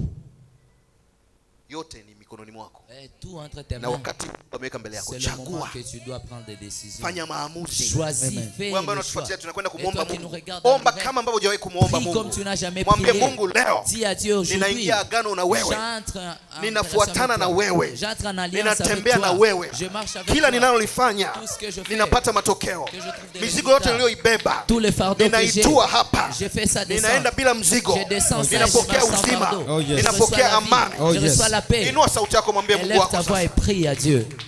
Baba, katika jina la Yesu, in the name of Jesus, kwa jina la Yesu Kristo, mchana wa leo Bwana, tuko mahali hapa kwa jina la Yesu Kristo. Anza kuomba, omba, usimwangalie mwenzako anaombaje, wewe omba. Huu ni wakati wa wewe na Mungu. Omba, dai baraka kwa Mungu, dai kutembea na Mungu asubuhi ya leo, kama tulivyosikia neno lake. Omba, usikae kimya, piga makofi yako, endelea kuomba. Mchana Si wa Mungu. leo. Mchana wa leo Nabadilisha maisha yangu kwa jina la Yesu. Nabadilisha hali yangu Je change kwa ma jina la vie, je change Yesu. au nom de Nabadilisha Jésus. Je change kuenenda ma vie, kwangu ma kwa manière jina de la marcher au nom de Yesu. Jésus. Ninafanya Je maamuzi fais ya la kuishi décision maisha de mapya vivre une kwa vie jina la nouvelle, Yesu. une nouvelle vie au Kwa nom de jina la Jésus. Yesu. Au nom de Hali Jésus. yangu, Ma mizigo vie, yangu, mes fardeaux, laana zote, toute malédiction, uzito na ugumu toutes wote sortes de fardeaux sur ma vie, ninautua je kwa descends jina la ça Yesu. au nom de Jésus. Ninakataa kuwa Je mtumwa, refuse d'être si esclave. mtumwa Je tena, ne suis pas si esclave. mtumwa Je ne tena, suis plus esclave. si mwangaikaji mhangaikaji Je ne suis tena, pas quelqu'un de si souffrant. maskini Je ne suis tena, pas pauvre. si mgonjwa Je ne suis pas tena, malade. si Je mkataliwaji ne suis pas tena. quelqu'un de Kwa refus. jina la Au Yesu, nom de Jésus. kwa jina la Au Yesu, nom de Jésus. ninatua mizigo Je yote, descends mes ninatua fardeaux. mizigo Je yote, descends mes ninatua fardeaux. ugumu Je wote descends kwa toutes sortes jina de la vies. Yesu. Au nom de Umesema Jésus. nije kwako, Tu as dit, nawe venez à utanipa moi, et tu mafanikio, donneras nawe de utanibariki, prospérité, et tu nawe me utanishusha béniras, et tu vas me magonjwa faire yangu, défendre de toutes sortes de utanitua maladies. mizigo Tu me feras yangu. descendre de toutes sortes de Nimekukimbilia maladies. Bwana, Au nom de Jésus. sitaaibika. Je ne serai pas Asante honte. Yesu. Je n'aurai Mchana pas la wa honte. leo Merci Jésus pour la ninabadilisha journée d'aujourd'hui. mwelekeo. Je change ma Mchana wa vie. leo Je transforme ma vie. ninabadilisha La journée maisha d'aujourd'hui. yangu, Je change ma attitude vie. yangu, Mon mazoea attitude, yangu. mon habitude. Ninaingia Je ndani ya change. ufalme wako. J'entre dans ton Nimefanyika royaume. Je kuwa fais. mtoto wako, Je suis devenu si enfant mtumwa tena. de Dieu. Hivyo nina Au mamlaka, nom de Jésus. hivyo nina uweza Je suis wa kubadilisha dans l'autorité de maisha changer, yangu, de wa kupata transformer ma matokeo vie, kwenye de- maisha afin de yangu. trouver des résultats Nami dans ma naitumia vie. hii mamlaka Et je suis en train de faire kubadilisha fonctionner cette maisha autorité, yangu, de changer, vikwazo de vyote, transformer toutes sortes mizigo d'obstacles, yote, toutes sortes de laana fardeaux, zote, toutes sortes de kila malédictions, kitu sur toutes kilichonizuia choses qui m'a kwa bloqué. jina la Yesu Au nom de Jésus. ninabadilika, Au nom kwa de jina la Jésus. Yesu Au nom de Jésus. ninabadilisha, Je suis en jina train la de Yesu changer, de ninageuza. transformer. Au nom Piga de makofi Jésus. yako, geuza hali yako, Acclame, tu es en train de prier. Prie, geuza prie, huo prie. ugumu unaopitia. Transforme et change. Oh, kwa jina la Yesu. Au nom de Jésus. Siwezi kukuamini Tu crois na nikahangaika, Et tu as tant siwezi souffert. kutembea na Je wewe ne dois pas na nikawa marcher kwenye shida. étant dans la Nimeamua souffrance. Je ne dois kubadilika. pas être Ile avec toi, mamlaka Dieu, yako, que je continue à ile souffrir. nguvu yako Je ne dois pas pleurer ambayo étant avec Dieu. umeisema Au nom de kwenye Jésus, neno lako tu as parlé dans ta kwamba parole umenipa, que tu m'as donné, ninaitumia que je fasse kubadilisha maisha selon la yangu, volonté. ninaitumia J'ai fait marcher ta kuleta parole mafanikio afin kwenye d'apporter shughuli zangu, la différence, le kwenye changement, maisha les yangu. résultats dans ma vie. Mimi ni nuru, Je suis la lumière. mimi ni Je chumvi, suis le sel. mimi ni chumvi, Je suis le sel. mimi ni balozi wako Je suis ton yes. hapa ambassadeur duniani. sur terre. Ninapata matokeo J'ai des résultats ili watu wa dunia hii afin que les gens de ce monde waone voient mamlaka yako, ton autorité, waone voient uzuri wako, ta bonté, waone voient baraka yako ta bénédiction kwenye maisha dans ma yangu, vie. nao watakuamini Et wewe. ils croiront Hivyo en toi Bwana, que tu es le tenda Seigneur. kwenye maisha yangu. Agis dans ma vie. Bwana, Seigneur, fanya kwenye maisha yangu. agis dans ma vie. Nimeishi kwa mazoea, J'ai tant vécu dans la nimetembea kwa souffrance.